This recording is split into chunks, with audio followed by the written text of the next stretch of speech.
ਵਾਹਿਗੁਰੂ ਜੀ ਦਾ ਮੰਗਲ ਕੀਤਾ ਹੈ। ਨਾਲ ਜੋ ਵਿਦਿਆ ਹੈ ਤੇ ਵਿਦਿਆ ਦਾ ਮੰਗਲ ਕਰਨਾ ਕੀਤਾ। ਹੁਣ 10 ਪਾਤਸ਼ਾਹੀਆਂ ਜੀ ਦਾ ਮੰਗਲ ਜਿਹੜਾ ਹੈ ਉਹ ਚੱਲ ਰਿਹਾ ਹੈ। ਕੱਲ ਦੇ ਦੀਵਾਨਾਂ ਦੇ ਵਿੱਚ ਆਪਾਂ ਨੇ 7ਵੇਂ ਪਾਤਸ਼ਾਹ ਜੀ ਮਹਾਰਾਜ ਜੀ ਪ੍ਰਿਅੰਤ ਤੱਕ ਕਵੀ ਰਾਜ ਜੀ ਨੇ ਜੋ ਉਹਨਾਂ ਦੀ ਉਸਤੁਤੀ ਕਰਨੀ ਕੀਤੀ ਹੈ, ਮੰਗਲਾਚਾਰ ਕਰਨਾ ਕੀਤਾ, ਉਹ ਕਥਾ ਸਰਵਣ ਕੀਤੀ ਹੈ। ਅੱਜ 8ਵੀਂ ਪਾਤਸ਼ਾਹੀ, 9ਵੀਂ ਤੇ 10ਵੀਂ ਪਾਤਸ਼ਾਹੀ, ਉਹ ਤੋਂ ਬਾਅਦ ਸਮੂਹ ਗੁਰੂ ਸਾਹਿਬਾਨਾਂ ਦਾ ਜਿਨ੍ਹਾਂ ਨੇ ਰਲਵਾ ਸਾਰਿਆਂ ਨੂੰ ਮਿਲਾ ਕਰਕੇ ਮੰਗਲ ਕਰਨਾ ਕੀਤਾ, ਉਹ ਤੋਂ ਬਾਅਦ ਕਥਾ ਦੀ ਆਰੰਭਤਾ ਹੋਵੇਗੀ। ਆਓ ਸਾਧ ਸੰਗਤ ਜੀ ਉਹ ਪਾਵਨ ਇਤਿਹਾਸਕ ਕਥਾ ਆਪਾਂ ਸਰਵਣ ਕਰਨਾ ਕਰੀਏ। ਕੋਈ ਵੀ ਰਸਨਾ ਵਾਂਝੀ ਨਾ ਰਵੇ। ਸਤਿਗੁਰੂ ਮਹਾਰਾਜ ਜੀਆਂ ਦੇ ਦਰ ਘਰ ਤੇ ਆਪਣੀ ਹਾਜ਼ਰੀ ਨੂੰ ਦਰਜ ਕਰਵਾਉਂਦਿਆਂ ਹੋਇਆਂ ਪ੍ਰੇਮ ਤੇ ਸਤਿਕਾਰ ਸਹਿਤ ਉਚਾਰਨ ਕਰਨਾ ਕਰੋ ਜੀ। ਸਤਿਨਾਮ ਸ਼੍ਰੀ ਵਾਹਿਗੁਰੂ ਜੀ। ਫਿਰ ਇੱਕ ਵਾਰੀ ਉਚਾਰਨ ਕਰੋ ਜੀ। ਸਤਿਨਾਮ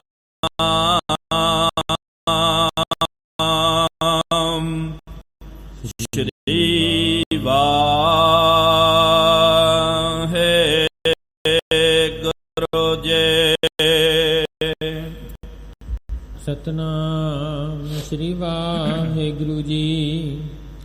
ਦੇਹ ਅਵਸਥਾ ਬਾਲ ਬੜੇ ਗੁਣਨ ਮਹਿ ਅਵਤਰੇ। ਸਤਿਗੁਰੂ ਸੱਚੇ ਪਾਤਸ਼ਾਹ ਧੰਨ ਧੰਨ ਸਾਹਿਬ ਸ੍ਰੀ ਗੁਰੂ ਹਰਿਕ੍ਰਿਸ਼ਨ ਸਾਹਿਬ ਜੀ ਮਹਾਰਾਜ ਜੀ ਦਾ ਕਵੀ ਰਾਜ ਕਵੀ ਭਾਈ ਸੰਤੋਖ ਸਿੰਘ ਸਾਹਿਬ ਜੀ ਇੱਥੇ ਮੰਗਲ ਕਰਦੇ ਹਨ ਤੇ ਉਹਨਾਂ ਨੇ ਮੰਗਲਾਚਰਨ ਦੇ ਵਿੱਚ ਬਚਨ ਕਰਨਾ ਕੀਤਾ ਕਿ ਦੇਹ ਅਵਸਥਾ ਬਾਲ।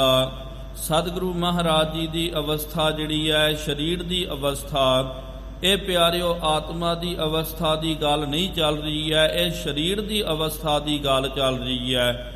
ਕਿਉਂਕਿ ਸਰੀਰ ਦੀਆਂ ਜਿਹੜੀਆਂ ਅਵਸਥਾਵਾਂ ਹੁੰਦੀਆਂ ਹਨ, ਭਾਵੇਂ ਕੋਈ ਸੰਤ ਹੋਵੇ, ਭਾਵੇਂ ਕੋਈ ਮਹਾਂਪੁਰਖ, ਭਾਵੇਂ ਕੋਈ ਪਾਪੀ ਹੋਵੇ, ਨੀਚ ਦਰਜੇ ਦਾ ਬੰਦਾ ਹੋਵੇ, ਜੋ ਪਿਆਰਿਓ ਪ੍ਰਕਿਰਤੀ ਨੇ ਜੋ ਸਾਨੂੰ ਅਵਸਥਾਵਾਂ ਦਿੱਤੀਆਂ ਹਨ, ਜੋ ਪੜਾਅ ਜਿਹੜੇ ਹਨ, ਬਾਲ ਅਵਸਥਾ ਹੋ ਗਿਆ, ਜਵਾਨੀ ਹੋ ਗਈ ਹੈ, ਬੁਢਾਪਾ ਹੋ ਗਿਆ, ਇਹ ਬੰਦੇ ਨੂੰ ਫਿਰ ਭੋਗਣਾ ਹੀ ਪੈਂਦਾ। ਭਾਵੇਂ ਉਹ ਮਹਾਂਪੁਰਖ ਹੋਵੇ, ਅਵਤਾਰੀ ਹੋਵੇ, ਭਾਵੇਂ ਕਿ ਉਹ ਕੋਈ ਪਾਪੀ ਅਤ ਦਾ ਨਿਕ੍ਰਿਸ਼ਟ ਬੰਦਾ ਕਿਉਂ ਨਾ ਹੋਵੇ। ਬਾਰੀ ਜਿਹੜੇ ਹਨ ਨੀਤੀ ਨਿਯਮ ਜੋ ਪ੍ਰਮਾਤਮਾ ਜੀ ਨੇ, ਵਾਹਿਗੁਰੂ ਜੀ ਨੇ ਲਾਗੂ ਕਰਨੇ ਕੀਤੇ, ਉਹ ਤਾਂ ਪਿਆਰਿਓ ਸਾਰਿਆਂ ਨੂੰ ਭੋਗਣਾ ਪਵੇਗਾ, ਉਹ ਅਵਸਥਾ ਸਾਰਿਆਂ ਨੂੰ ਮਾਨਣੀ ਪਵੇਗੀ। ਲੇਕਿਨ ਜਿਹੜੇ ਮਹਾਂਪੁਰਖ ਹੁੰਦੇ ਹਨ, ਅੰਤਰੀਵ ਕਰਕੇ ਉਹਨਾਂ ਦੀ ਅਵਸਥਾ ਜਿਹੜੀ ਹੈ ਉਹ ਬਦਲ ਜਾਂਦੀ ਹੈ। ਅੰਤਰੀਵ ਕਰਕੇ ਉਹ ਆਤਮਿਕ ਤੌਰ ਤੇ ਵਾਹਿਗੁਰੂ ਜੀ ਦੇ ਚਰਨਾਂ ਦੇ ਨਾਲ ਜੁੜ ਜਾਂਦੇ ਹਨ। ਇੱਥੇ ਜੋ ਅਵਸਥਾ ਦਾ ਬਚਨ ਕੀਤਾ ਹੈ ਉਹ ਸਰੀਰ ਦੀ ਅਵਸਥਾ ਹੈ। ਕਿਉਂਕਿ ਕਈ ਵਾਰੀ ਆਪਾਂ ਵੇਖਦੇ ਹਾਂ ਪਿਆਰਿਓ, ਕਈ ਜਿਹੜੇ ਬੱਚੇ ਹੁੰਦੇ ਹਨ ਤੇ ਉਹਨਾਂ ਦੇ ਅੰਦਰ ਇੰਨੀ ਸਿਆਣਪ ਹੁੰਦੀ ਹੈ ਤੇ ਵੱਡੇ ਵੱਡੇ ਸਿਆਣੇ ਵੀ ਉਹਨਾਂ ਦੇ ਅੱਗੇ ਫੀਕੇ ਪੈ ਜਾਂਦੇ। ਕਈ ਵਾਰੀ ਆਪਾਂ ਇਹ ਵੀ ਵੇਖਦੇ ਹਾਂ ਬੰਦਾ ਪਿਆਰਿਓ ਬਜ਼ੁਰਗ ਹੋ ਜਾਂਦਾ, ਹੱਥ ਪੈਰ ਕੰਬਦੇ ਹਨ ਤੇ ਆਪਣੀ ਜ਼ਿੰਦਗੀ ਦੇ ਅਖੀਰਲੇ ਪੜਾਅ ਦੇ ਵਿੱਚ ਪਹੁੰਚ ਜਾਂਦਾ, ਲੇਕਿਨ ਉਹਦੀ ਮੱਤ ਜਿਹੜੀ ਹੈ ਬੱਚਿਆਂ ਵਾਂਗੂ ਹੋ ਜਾਂਦੀ ਹੈ, ਉਹਨੂੰ ਹਾਲੇ ਤੱਕ ਸੋਝੀ ਨਹੀਂ ਆਉਂਦੀ ਹੈ। ਇਹ ਗੱਲ ਜਿਹੜੀ ਹੈ ਸੋਝੀ ਦੀ ਗੱਲ ਹੈ, ਇਹ ਗੱਲ ਜਿਹੜੀ ਹੈ ਕਿਰਪਾ ਦੀ ਗੱਲ ਹੈ। ਬੇਸ਼ੱਕ ਕਵੀ ਰਾਜ ਜੀ ਨੇ ਬਚਨ ਕੀਤਾ, ਮਹਾਰਾਜ ਜੀ ਦੇ ਤਨ ਦੀ ਜਿਹੜੀ ਅਵਸਥਾ ਜਿਹੜੀ ਹੈ ਉਹ ਬਾਲ ਕਾਲ ਦੇ ਵਿੱਚ ਹੈ। ਜੇ ਆਪਾਂ ਪੂਰਾ ਇਤਿਹਾਸ ਸਤਿਗੁਰੂ ਮਹਾਰਾਜ ਜੀ ਦਾ ਪਿਆਰਿਓ, ਆਪਾਂ ਜੇ ਗੁਰੂ ਕਾਲ ਜੀ ਦਾ ਇਤਿਹਾਸ ਵੇਖਦੇ ਹਾਂ, ਸਾਰਿਆਂ ਦੇ 10 ਪਾਤਸ਼ਾਹੀਆਂ ਦੇ ਵਿੱਚੋਂ ਸਭ ਤੋਂ ਛੋਟੀ ਉਮਰ ਦੇ ਵਿੱਚ ਗੁਰਤਾ ਗੱਦੀ ਪ੍ਰਾਪਤ ਧੰਨ ਸ਼੍ਰੀ ਗੁਰੂ ਹਰਿਕ੍ਰਿਸ਼ਨ ਸਾਹਿਬ ਜੀ ਮਹਾਰਾਜ ਜੀ ਨੂੰ ਹੋਈ ਹੈ। ਨਾਲ ਪਿਆਰਿਓ ਫਿਰ ਸਭ ਤੋਂ ਛੋਟੀ ਉਮਰ ਦੇ ਵਿੱਚ ਹੀ ਸਤਿਗੁਰੂ ਮਹਾਰਾਜ ਜੀ ਨੇ ਪ੍ਰਭਪੁਰ ਪਿਆਨਾ ਕਰਨਾ ਕੀਤਾ ਤੇ ਉਮਰ ਦੀ 5 ਸਾਲ 5 ਸਾਲ ਦੇ ਸਨ, ਉਸ ਵੇਲੇ ਉਹਨਾਂ ਨੂੰ ਗੁਰਤਾ ਗੱਦੀ ਪ੍ਰਾਪਤ ਹੁੰਦੀ ਹੈ ਤੇ ਤਕਰੀਬਨ 8 ਸਾਲ ਦੀ ਆਰਬਲਾ ਤੱਕ ਮਹਾਰਾਜ ਜੀ ਪਹੁੰਚਦੇ। ਸਤਿਗੁਰੂ ਮਹਾਰਾਜ ਭਾਣਾ ਮੰਨ ਲੈਂਦੇ ਹਨ, ਜੋਤੀ ਜੋਤ ਸਮਾ ਜਾਂਦੇ ਹਨ। ਇਸ ਕਰਕੇ ਕਵੀਰਾਜ ਜੀ ਨੇ ਬਚਨ ਕੀਤਾ ਦੇਹ ਅਵਸਥਾ ਬਾਲ, ਕਿ ਮਹਾਰਾਜ ਜੀ ਦੇ ਦੇਹ ਦੀ ਅਵਸਥਾ ਤਾਂ ਬਾਲ ਕਾਲ ਦੀ ਹੈ, ਲੇਕਿਨ ਵੱਡੇ ਗੁਣਨ ਮਹਿ ਅਵਤਰੇ, ਕਿ ਪਿਆਰਿਓ ਉਹਨਾਂ ਦੀ ਦੇਹ ਦੀ ਅਵਸਥਾ ਦੇ ਵੱਲ ਨਾ ਵੇਖਣਾ ਕਰੋ, ਉਹਨਾਂ ਦੇ ਗੁਣਾਂ ਦੇ ਵੱਲ ਝਾਤ ਮਾਰਨਾ ਕਰੋ। ਬਹੁਤ ਵੱਡੇ ਗੁਣਵਾਨ ਹੋ ਕਰਕੇ, ਅਸ਼ਟਮ ਬਲਬੀਰਾ ਹੋ ਕਰਕੇ ਸ੍ਰੀ ਗੁਰੂ ਹਰਿਕ੍ਰਿਸ਼ਨ ਸਾਹਿਬ ਜੀ ਮਹਾਰਾਜ ਜੀ ਪ੍ਰਗਟ ਹੋਏ ਹਨ। ਤੇ ਮਹਾਰਾਜ ਜੀ ਦੀ ਪਿਆਰਿਓ ਛੋਟੀ ਜੀ ਅਵਸਥਾ ਨੂੰ ਵੇਖ ਕਰਕੇ ਸਤਿਗੁਰੂ ਮਹਾਰਾਜ ਜਦੋਂ ਦਿੱਲੀ ਦੇ ਵੱਲ ਕੂਚ ਕਰ ਰਹੇ ਸਨ, ਪਿਆਨਾ ਕਰ ਰਹੇ ਸਨ, ਰਾਸਤੇ ਦੇ ਵਿੱਚ ਜਿਹੜਾ ਅਸਥਾਨ ਹੈ ਪੰਜੋਖਰਾ ਸਾਹਿਬ, ਉੱਥੇ ਸਤਿਗੁਰੂ ਮਹਾਰਾਜ ਜੀ ਨੇ ਡੇਰਾ ਕਰਨਾ ਕੀਤਾ। ਇੱਕ ਜਾਤੀ ਅਭਿਮਾਨੀ ਬ੍ਰਾਹਮਣ ਜਿਹੜਾ ਹੈ, ਜਿਹਦਾ ਨਾਮ ਲਾਲ ਚੰਦ ਆਉਂਦਾ, ਉਹਨੇ ਜਦੋਂ ਵੇਖਿਆ ਕਿ ਭਾਈ ਇਹ ਛੋਟੀ ਅਵਸਥਾ ਦੇ ਇਹ ਗੁਰੂ ਹਨ, ਬਾਲ ਕਾਲ ਦੀ ਇਹਨਾਂ ਦੀ ਅਵਸਥਾ, ਨਿੱਕੇ ਜਿਹੇ ਬੱਚੇ ਹਨ, ਤੇ ਉਹਨੇ ਪੁੱਛਣਾ ਕੀਤਾ ਸੰਗਤਾਂ ਨੂੰ ਕਿ ਕੌਣ ਹੈ। ਤੇ ਸੰਗਤਾਂ ਨੇ ਕਿਹਾ ਕਿ ਇਹ ਸਾਡੇ 8ਵੇਂ ਪਾਤਸ਼ਾਹੀ ਧੰਨ ਸ੍ਰੀ ਗੁਰੂ ਹਰਿਕ੍ਰਿਸ਼ਨ ਸਾਹਿਬ ਜੀ ਮਹਾਰਾਜ। ਉਸ ਵੇਲੇ ਪਿਆਰਿਓ ਉਸ ਬ੍ਰਾਹਮਣ ਨੇ ਕਟਾਖ ਕਰਨਾ ਕੀਤਾ, ਕਿਹਾ ਕਿ ਭਾਈ ਨਾ ਤਾਂ ਬਹੁਤ ਵੱਡਾ ਰੱਖਣਾ ਕੀਤਾ, ਹਰੀ ਵੀ ਰੱਖਿਆ ਤੇ ਕ੍ਰਿਸ਼ਨ ਵੀ ਇਹਨਾਂ ਨੇ ਰੱਖਣਾ ਕੀਤਾ, ਇਹ ਕ੍ਰਿਸ਼ਨ ਭਗਵਾਨ ਦੀ ਕੀ ਬਰਾਬਰੀ ਕਰ ਸਕਦੇ ਹਨ। ਨਾਮ ਵੱਡਾ ਰੱਖਣ ਕਰਕੇ ਕੋਈ ਕ੍ਰਿਸ਼ਨ ਨਹੀਂ ਬਣ ਜਾਂਦਾ। ਇਹਨੇ ਫਿਰ ਇੱਕ ਚੈਲੰਜ ਕਰਨਾ ਕੀਤਾ, ਕਿ ਕ੍ਰਿਸ਼ਨ ਜੀ ਦੀ ਬਰਾਬਰੀ ਇਹਨਾਂ ਨੇ ਕੀ ਕਰਨੀ ਹੈ। ਮੈਂ ਇੱਕ ਬਚਨ ਕਰਦਾ ਹਾਂ ਤੇ ਗੀਤਾ ਦੇ ਵਿੱਚੋਂ ਮੈਂ ਇੱਕ ਸ਼ਲੋਕ ਦੱਸਦਾ ਹਾਂ, ਉਹ ਸ਼ਲੋਕ ਦੇ ਹੀ ਇਹ ਅਰਥ ਮੈਨੂੰ ਕਰਕੇ ਦਿਖਾ ਦੇਣ ਤੇ ਮੈਂ ਸਮਝਾਂਗਾ ਕਿ ਹਾਂ ਭਾਈ ਇਹਨਾਂ ਦਾ ਨਾਮ ਇਹਨਾਂ ਦੇ ਨਾਲ ਫੱਬਦਾ ਹੈ। ਸਰੀਰ ਦੀ ਅਵਸਥਾ ਛੋਟੀ ਹੈ ਤੇ ਗੁਨਾਹ ਕਰਕੇ ਬੜੇ ਇਹ ਮਹਾਨ ਹਨ। ਜਦੋਂ ਇਹ ਬਚਨ ਕੀਤਾ, ਸਤਿਗੁਰੂ ਮਹਾਰਾਜ ਜੀ ਦੇ ਕੋਲ ਸਿੱਖ ਪਹੁੰਚੇ। ਉਹਨਾਂ ਨੇ ਕਿਹਾ ਮਹਾਰਾਜ ਆ ਜਿਹੜਾ ਪੰਡਤ ਇੰਜ ਕਹਿੰਦਾ। ਸਤਿਗੁਰੂ ਮਹਾਰਾਜ ਜੀ ਨੇ ਫਿਰ ਬਚਨ ਕੀਤਾ, ਕਿਹਾ ਕੋਈ ਗੱਲ ਨਹੀਂ ਹੈ, ਪੰਡਤ ਨੂੰ ਲੈ ਕੇ ਆਓ। ਤੇ ਫਿਰ ਪੰਡਤ ਨੂੰ ਮਹਾਰਾਜ ਜੀ ਨੇ ਕਿਹਾ ਪੰਡਤ ਜੀ ਜੇ ਅਸੀਂ ਇਹਦੇ ਅਰਥ ਕਰ ਦੇਵਾਂਗੇ ਤੇ ਤੁਹਾਨੂੰ ਫਿਰ ਸ਼ੱਕ ਰਹਿ ਜਾਵੇਗਾ, ਤੁਹਾਨੂੰ ਲੱਗੇਗਾ ਕਿ ਚਲੋ ਜੀ ਕਈ ਵਾਰੀ ਛੋਟੇ ਬੱਚੇ ਬੜੇ ਉਹ ਪ੍ਰਭਾਵਸ਼ਾਲੀ ਹੁੰਦੇ ਹਨ ਤੇ ਇਸ ਤਰ੍ਹਾਂ ਇਹਨਾਂ ਨੇ ਇਹ ਪੜ੍ਹਿਆ ਲਿਖਿਆ ਹੋਵੇਗਾ ਤੇ ਇਹਨਾਂ ਨੇ ਗੀਤਾ ਦੇ ਅਰਥ ਕਰਨੇ ਕੀਤੇ, ਸ਼ਲੋਕ ਦੇ ਅਰਥ ਕਰ ਲਏ। ਮਹਾਰਾਜ ਨੇ ਕਿਹਾ ਜੇ ਅਸੀਂ ਗੱਲ ਕਰਾਂਗੇ, ਅਸੀਂ ਅਰਥ ਕਰਾਂਗੇ, ਗੱਲ ਨਹੀਂ ਬਣੇਗੀ।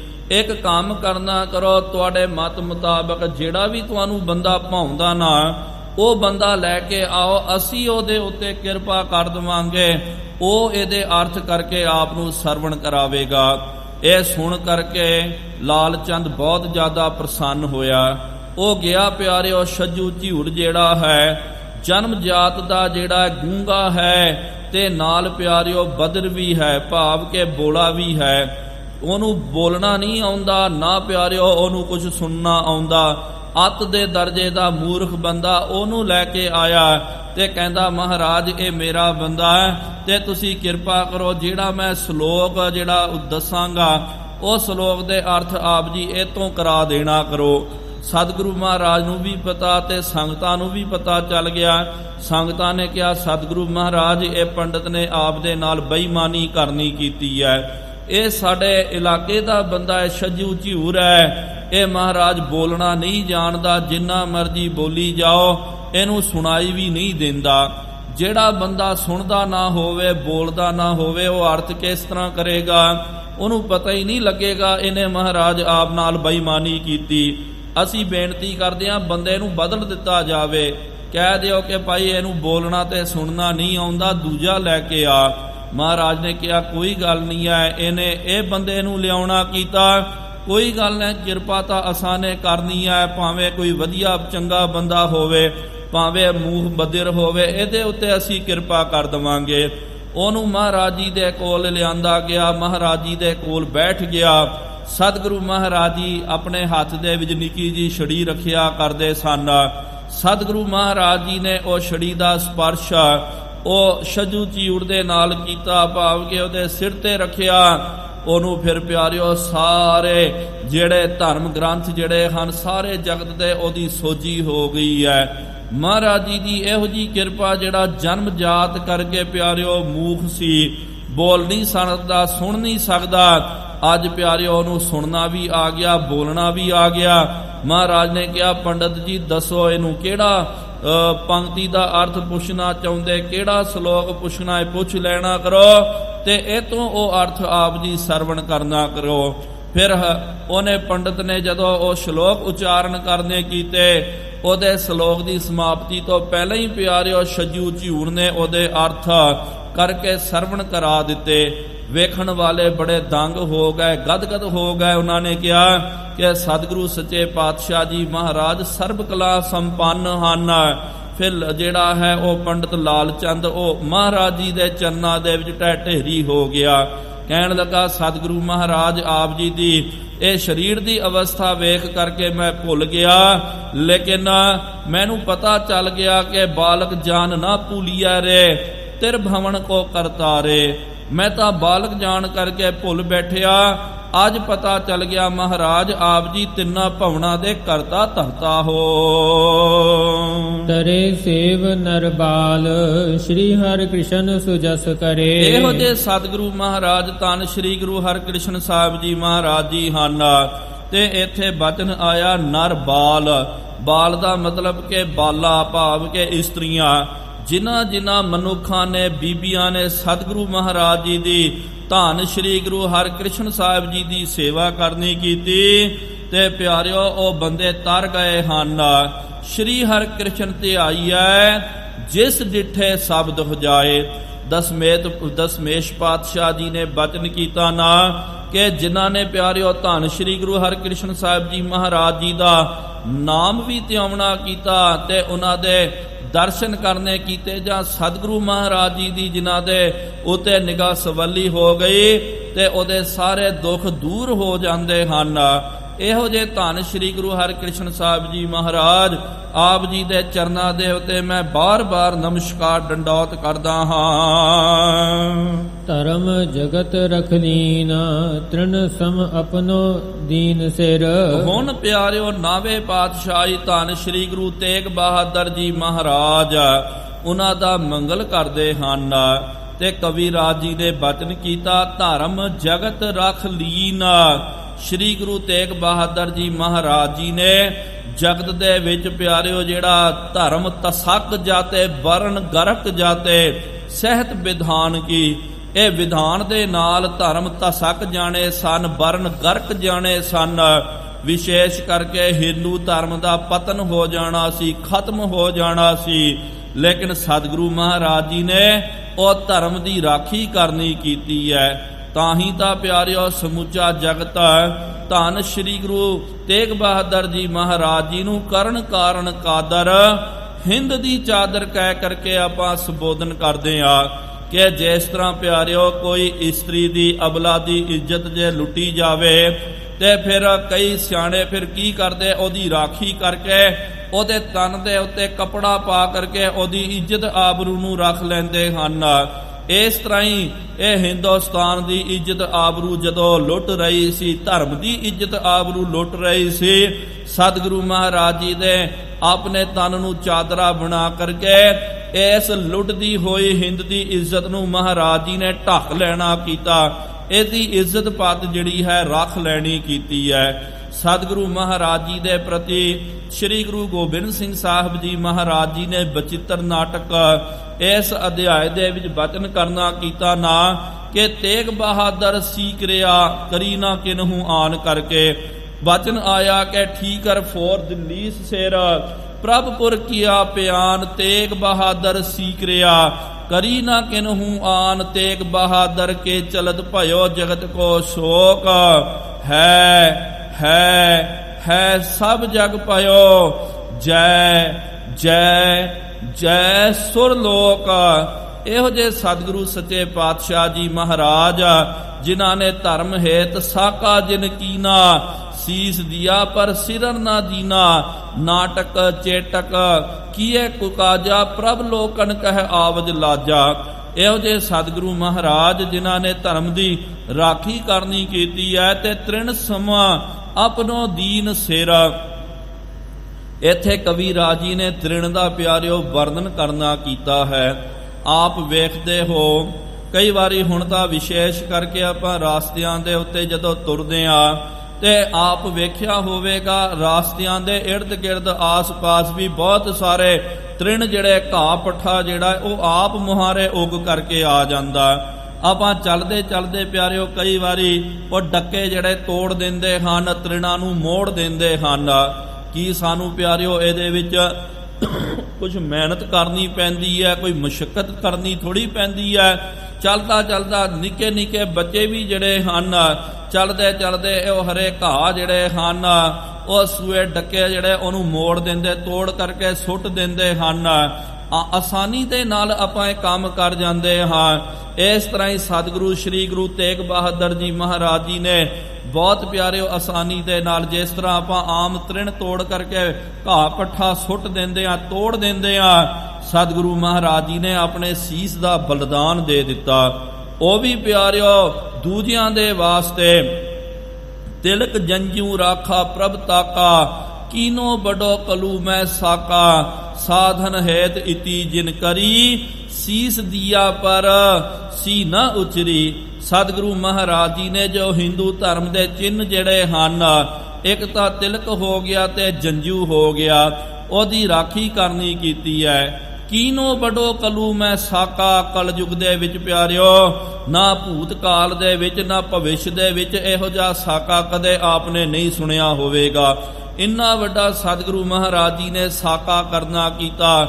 ਇੰਨੀ ਵੱਡੀ ਗਵਾਹੀ ਸਾਖੀ ਸਤਿਗੁਰੂ ਮਹਾਰਾਜ ਜੀ ਨੇ ਭਰਨੀ ਕੀਤੀ। ਚਾਂਦਨੀ ਚੌਂਕ ਦੇ ਵਿੱਚ ਬੈਠ ਕਰਕੇ ਸਤਿਗੁਰੂ ਮਹਾਰਾਜ ਜੀ ਨੇ ਆਪਣੇ ਸੀਸ ਦਾ ਬਲਿਦਾਨ ਦੇ ਦਿੱਤਾ। ਸੀਸ ਜਿਹੜਾ ਝਟਕਾ ਲਿਆ, ਲੇਕਿਨ ਪਿਆਰਿਓ ਉਹਨਾਂ ਦੀ ਬਾਣੀ ਛੱਡਣੀ ਕੀਤੀ ਹੈ। ਉਹਨਾਂ ਨੂੰ ਬਚਨ ਕੀਤਾ ਸੀ ਨਾ ਕਿ ਸਾਡੇ ਰਹਿੰਦਿਆਂ ਤੁਹਾਡੇ ਧਰਮ ਦੇ ਉੱਤੇ ਆਂਚ ਨਹੀਂ ਆ ਸਕਦੀ ਹੈ। ਮਹਾਰਾਜ ਜੀ ਨੇ ਇੰਜ ਆਪਣਾ ਬਲਿਦਾਨ ਦੇ ਕੇ ਸ਼ਹਾਦਤ ਦਾ ਜਾਮ ਪੀ ਕਰਕੇ ਹਿੰਦੂ ਧਰਮ ਦੀ ਰਾਖੀ ਕਰਨੀ ਕੀਤੀ।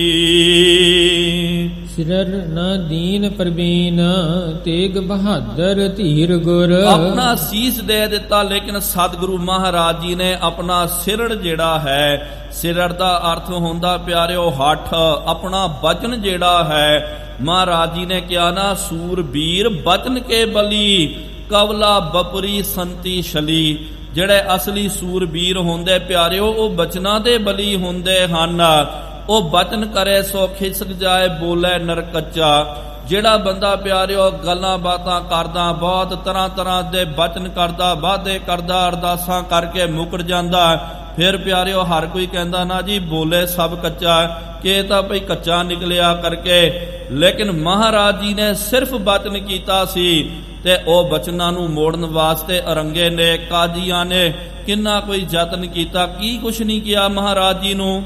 ਮਹਾਰਾਜ ਨੂੰ ਕਿਹਾ ਸੀ ਨਾ, ਸਤਿਗੁਰੂ ਮਹਾਰਾਜ ਕੀ ਹੋਇਆ, ਤੁਸੀਂ ਆਪਣੀ ਕਿਉਂ ਕੁਰਬਾਨੀ ਦਿੰਦੇ ਹੋ? ਅਸੀਂ ਤੁਹਾਨੂੰ ਪੰਜਾਬ ਦਾ ਰਾਜਪਾਟ ਦੇ ਦੇਵਾਂਗੇ, ਉੱਥੋਂ ਦਾ ਗਵਰਨਰ ਬਣਾ ਦੇਵਾਂਗੇ, ਰਾਜੇ ਬਣਾ ਦੇਵਾਂਗੇ। ਜੇ ਰਾਜ ਭੋਗਣਾ ਰਾਜ ਭੋਗਣਾ ਕਰੋ, ਜੇ ਨਹੀਂ ਭੋਗਣਾ ਸਤਿਗੁਰੂ ਮਹਾਰਾਜ ਫਿਰ ਅਸੀਂ ਤੁਹਾਨੂੰ ਫਿਰ ਇਸਲਾਮ ਦਾ ਸਭ ਤੋਂ ਵੱਡਾ ਖਿਤਾਬ ਰੁਤਬਾ ਜਿਹੜਾ ਪੀਰਾਂ ਦਾ ਖਿਤਾਬ ਤੁਹਾਨੂੰ ਦੇਵਾਂਗੇ। ਸਾਰਾ ਇਸਲਾਮੀ ਜਗਤ ਉਹ ਆਪ ਜੀ ਦੇ ਅੱਗੇ ਸਿਜਦਾ ਕਰੇਗਾ। ਨਹੀਂ ਤਾਂ ਮਹਾਰਾਜ ਆਪ ਜੀ ਬਚਨਾਂ ਨੂੰ ਮੋੜ ਦਿਓ, ਕਹਿ ਦਿਓ ਕੋਈ ਗੱਲ ਨਹੀਂ ਹੈ ਭਾਈ, ਜੋ ਕਰਨਾ ਕਰ ਦਿਓ, ਤੁਸੀਂ ਲੰਘ ਜਾਓ, ਅਸੀਂ ਤੁਹਾਨੂੰ ਕੁਛ ਨਹੀਂ ਬੋਲਦੇ ਹਾਂ।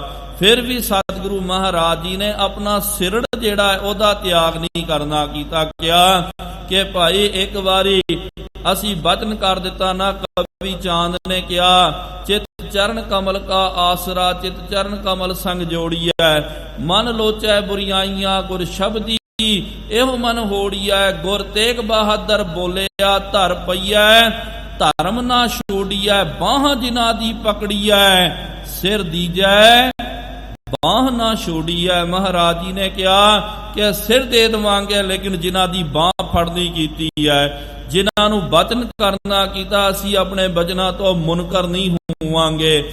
ਆਪਣਾ ਸਿਰੜ ਆਪਣਾ ਹੱਠ ਨਿਭਾਉਂਦਿਆਂ ਹੋਇਆਂ ਸਤਿਗੁਰੂ ਮਹਾਰਾਜ ਜੀ ਨੇ ਪਿਆਰਿਓ ਆਪਣੇ ਤਨ ਦਾ ਬਲਿਦਾਨ ਕਰ ਦਿੱਤਾ। ਨਾਲ ਆਪ ਦੇਖਣਾ ਕਰੋ, ਸੰਸਾਰ ਦੇ ਵਿੱਚ ਪਿਆਰਿਓ ਇਸ ਤੋਂ ਵੱਡੀ ਕੀ ਮਿਸਾਲ ਹੋ ਸਕਦੀ ਹੈ। ਕਿ ਕੋਈ ਵੀ ਬੰਦਾ ਜਿਹੜਾ ਹੈ, ਹਰ ਕੋਈ ਬੰਦਾ ਪਿਆਰਿਓ ਚਲਾਣਾ ਕਰਦਾ। ਹੁਣ ਤੱਕ ਕਈ ਬੰਦੇ, ਅਣਗਿਣਤ ਬੰਦੇ ਜਿਹੜੇ ਹਨ, ਸਿਆਣੇ ਕਹਿੰਦੇ ਕਿ ਭਾਈ ਜਿੱਥੇ ਆਪਾਂ ਬੈਠੇ ਹੋਏ ਆ ਤੇ ਸਮਝ ਲਿਓ 10 ਬੰਦਿਆਂ ਦੀ ਕਬਰ ਦੇ ਉੱਤੇ ਆਪਾਂ ਬੈਠੇ ਹੋਏ ਆ। ਉਸ ਥਾਂ ਤੇ ਤਕਰੀਬਨ 10 ਬੰਦੇ ਹੋ ਕਰਕੇ ਚੱਲ ਗਏ। ਇੰਚ ਦੇ ਉੱਤੇ ਪਿਆਰਿਓ ਭਾਵ ਗਏ, ਜਿੱਥੇ ਤੁਸੀਂ ਕਦਮ ਰੱਖੋਗੇ ਸਮਝ ਲੈਣਾ ਕਰੋ ਉੱਥੇ 10 ਬੰਦੇ ਪਹਿਲਾਂ ਹੋ ਕਰਕੇ ਚਲੇ ਗਏ। ਇੰਨੀ ਆਬਾਦੀ, ਇੰਨੇ ਬੰਦੇ ਮਰ ਗਏ। ਤੇ ਆਪਾਂ ਵੇਖਦੇ ਹਾਂ ਕਦੇ ਕੋਈ ਵੀ ਬੰਦਾ ਚਲਾਣਾ ਕਰਦਾ ਮਰਦਾ, ਉਹਦਾ ਪਿਆਰਿਓ ਕੋਈ ਅਸਥਾਨ ਹੁੰਦਾ ਹੈ ਜਾਂ ਉਹਦਾ ਇੱਕ ਥਾਂ ਤੇ ਹੀ ਸੰਸਕਾਰ ਕੀਤਾ ਜਾਂਦਾ, ਉਹਨੂੰ ਸਪੁਰਦੇ ਖਾਕ ਕੀਤਾ ਜਾਂਦਾ, ਜਾਂ ਉਹਨੂੰ ਪਿਆਰਿਓ ਉਹਦਾ ਅੱਗ ਲਾ ਕਰਕੇ ਆਪਾਂ ਸੰਸਕਾਰ ਕਰਦੇ ਆ। ਲੇਕਿਨ ਧੰਨ ਸ਼੍ਰੀ ਗੁਰੂ ਤੇਗ ਬਹਾਦਰ ਜੀ ਮਹਾਰਾਜ ਜੀ ਦਾ ਪਿਆਰਿਓ ਜਦੋਂ ਮਹਾਰਾਜ ਜੀ ਨੇ ਆ ਕੁਰਬਾਨੀ ਦਿੱਤੀ, ਉਸ ਤੋਂ ਬਾਅਦ ਦੇਖਣਾ ਕਰੋ ਮਹਾਰਾਜ ਜੀ ਦੇ ਪਾਵਨ ਸਰੀਰ ਦਾ ਸੰਸਕਾਰ ਜਿਹੜਾ ਹੈ ਦਿੱਲੀ ਦੇ ਵਿੱਚ ਗੁਰਦੁਆਰਾ ਰਕਾਬਗੰਜ ਸਾਹਿਬ ਦੇ ਵਿੱਚ, ਉੱਥੇ ਸਤਿਗੁਰੂ ਮਹਾਰਾਜ ਜੀ ਦੇ ਪਾਵਨ ਦੇਹੀ ਦਾ ਸੰਸਕਾਰ ਹੁੰਦਾ। ਉੱਥੋਂ ਪਿਆਰਿਓ ਤਕਰੀਬਨ 350-400 ਕਿਲੋਮੀਟਰ ਦੂਰ ਸ਼੍ਰੀ ਅਨੰਦਪੁਰ ਸਾਹਿਬ ਜੀ ਤੇ ਉੱਥੇ ਸਤਿਗੁਰੂ ਮਹਾਰਾਜ ਜੀ ਦੇ ਸੀਸ ਦਾ ਸੰਸਕਾਰ ਹੁੰਦਾ। ਸਰੀਰ ਇੱਕ ਤੇ 2 ਥਾਂ ਤੇ ਸਤਿਗੁਰੂ ਮਹਾਰਾਜ ਜੀ ਦਾ ਸੰਸਕਾਰ ਹੋਇਆ। ਇੱਕ ਥਾਂ ਤੇ ਰਕਾਬਗੰਜ ਸਾਹਿਬ, ਦੂਜੇ ਪਾਸੇ ਸ਼ੀਸ਼ਗੰਜ ਸਾਹਿਬ, ਜਿੱਥੇ ਸਤਿਗੁਰੂ ਮਹਾਰਾਜ ਜੀ ਦੇ ਸੀਸ ਦਾ ਸੰਸਕਾਰ ਕੀਤਾ ਗਿਆ। ਇਹੋ ਜਿਹੇ ਧੰਨ ਸ਼੍ਰੀ ਗੁਰੂ ਤੇਗ ਬਹਾਦਰ ਜੀ ਮਹਾਰਾਜ ਆਪ ਜੀ ਦੇ ਚਰਨਾਂ ਦੇ ਉੱਤੇ ਮੈਂ ਬਾਰ-ਬਾਰ ਨਮਸਕਾਰ ਕਰਦਾ ਹਾਂ, ਡੰਡੌਤ ਕਰਦਾ ਹਾਂ। ਸਵਈਆ ਜੋ ਜਗ ਮੈਂ ਤਨ ਹਿੰਦੂ ਹੈ। ਹੁਣ 10ਵੇਂ ਪਾਤਸ਼ਾਹ ਧੰਨ ਸ਼੍ਰੀ ਗੁਰੂ ਗੋਬਿੰਦ ਸਿੰਘ ਸਾਹਿਬ ਜੀ ਮਹਾਰਾਜ ਜੀ ਦਾ ਮੰਗਲ ਕਰਦੇ ਹਨ, ਜਸ ਕਰਦੇ ਹਨ। ਵਿਸ਼ੇਸ਼ ਕਰਕੇ ਕਵੀ ਰਾਜ ਜੀ ਨੇ ਇੱਥੇ ਪਿਆਰਿਓ ਸਮੁੱਚਾ ਹਿੰਦੂਆਣਾ ਜਿਹੜਾ ਹੈ, ਜਿਹੜੇ ਕਹਿੰਦੇ ਕਿ ਭਾਈ ਗਰਭ ਸੇ ਬੋਲੋ ਹਮ ਹਿੰਦੂ ਹੈ, ਉਹਨਾਂ ਨੂੰ ਮਹਾਰਾਜ ਜੀ ਨੇ ਸੰਬੋਧਨ ਕੀਤਾ ਕਿ ਭਾਈ ਤੁਸੀਂ ਕੰਨ ਖੋਲ ਕਰਕੇ ਇਹ ਸਾਡਾ ਬਚਨ ਜਿਹੜਾ ਸੁਣ ਲੈਣਾ ਕਰੋ। ਸਭ ਪੈ ਉਪਕਾਰ ਵਿਸਾਲ ਕਰਿਓ। ਤੁਹਾਡੇ ਸਾਰਿਆਂ ਦੇ ਉੱਤੇ ਸਭ ਤੋਂ ਵੱਡਾ ਉਪਕਾਰ ਧੰਨ ਸ਼੍ਰੀ ਗੁਰੂ ਗੋਬਿੰਦ ਸਿੰਘ ਸਾਹਿਬ ਜੀ ਮਹਾਰਾਜ ਜੀ ਨੇ ਕਰਨਾ ਕੀਤਾ। ਤੇ ਇਸ ਕਰਕੇ ਤਾਂ ਪਿਆਰਿਓ ਜੋਗੀ ਅੱਲਾ ਯਾਰ ਖਾਂ ਜਿਹੜਾ ਮੁਸਲਮਾਨ ਰਹਿ ਕਰਕੇ ਕਹਿੰਦਾ ਨਾ ਕਿ ਨਾ ਕਹੂੰ ਜਬ ਕੀ, ਨਾ ਕਹੂੰ ਤਬ ਕੀ, ਬਾਤ ਕਹੂੰ ਮੈਂ ਅਬ ਕੀ, ਅਗਰ ਗੁਰੂ ਗੋਬਿੰਦ ਸਿੰਘ ਨਾ होते तो सुन्नत होती सब की। अगर गुरु गोबिंद सिंह साहब जी महाराज नहीं होंदे तां समझ लेना करो तुहाडे सारियां दी सुन्नत हो जानी सी, सारियां ने मोमिन बन जाना सी, मुसलमान बन जाना सी। मन है जेन अघी नह को सम। जेड़ा धन श्री गुरु गोबिंद सिंह साहब जी महाराज जी नू नहीं मनदा ना ते महाराज इत्थे कवि राज जी ने कहा ओदे वर्गा पापी संसार दे विच तुहानू नहीं लभेगा, ओदे वर्गा अकिरत धन जेड़ा है वो तुहानू संसार दे विच प्राप्त नहीं होवेगा।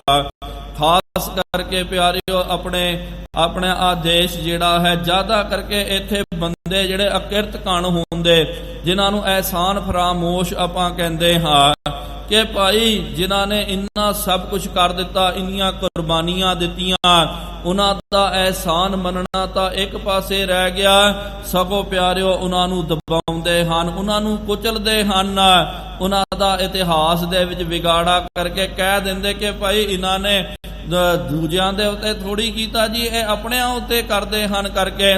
जिस तरह के बाबा बंदा सिंह बहादुर, बाबा बंदा सिंह बहादुर प्यारियो बेशक उन्हां ਦਾ ਪਿਛੋਕੜ ਜਿਹੜਾ ਉਹ ਹਿੰਦੂਆਂ ਦੇ ਨਾਲ ਰਿਲੇਟਡ ਸੀ, ਸੰਬੰਧ ਸੀ, ਲੇਕਿਨ ਜਦੋਂ ਉਹਨਾਂ ਨੇ ਇੱਥੇ ਇਸ ਪਾਵਨ ਧਰਤੀ ਤੇ ਅੰਮ੍ਰਿਤ ਸੰਚਾਰ ਦੇ ਵਿੱਚ ਉਹਨਾਂ ਨੇ ਸਿੰਘਾਂ ਦੇ ਵਿੱਚ ਬੈਠ ਕਰਕੇ ਅੰਮ੍ਰਿਤ ਪਾਨ ਕਰਨਾ ਕੀਤਾ, ਅੰਮ੍ਰਿਤ ਛਕ ਕਰਕੇ ਸਿੰਘ ਸੱਜ ਗਏ।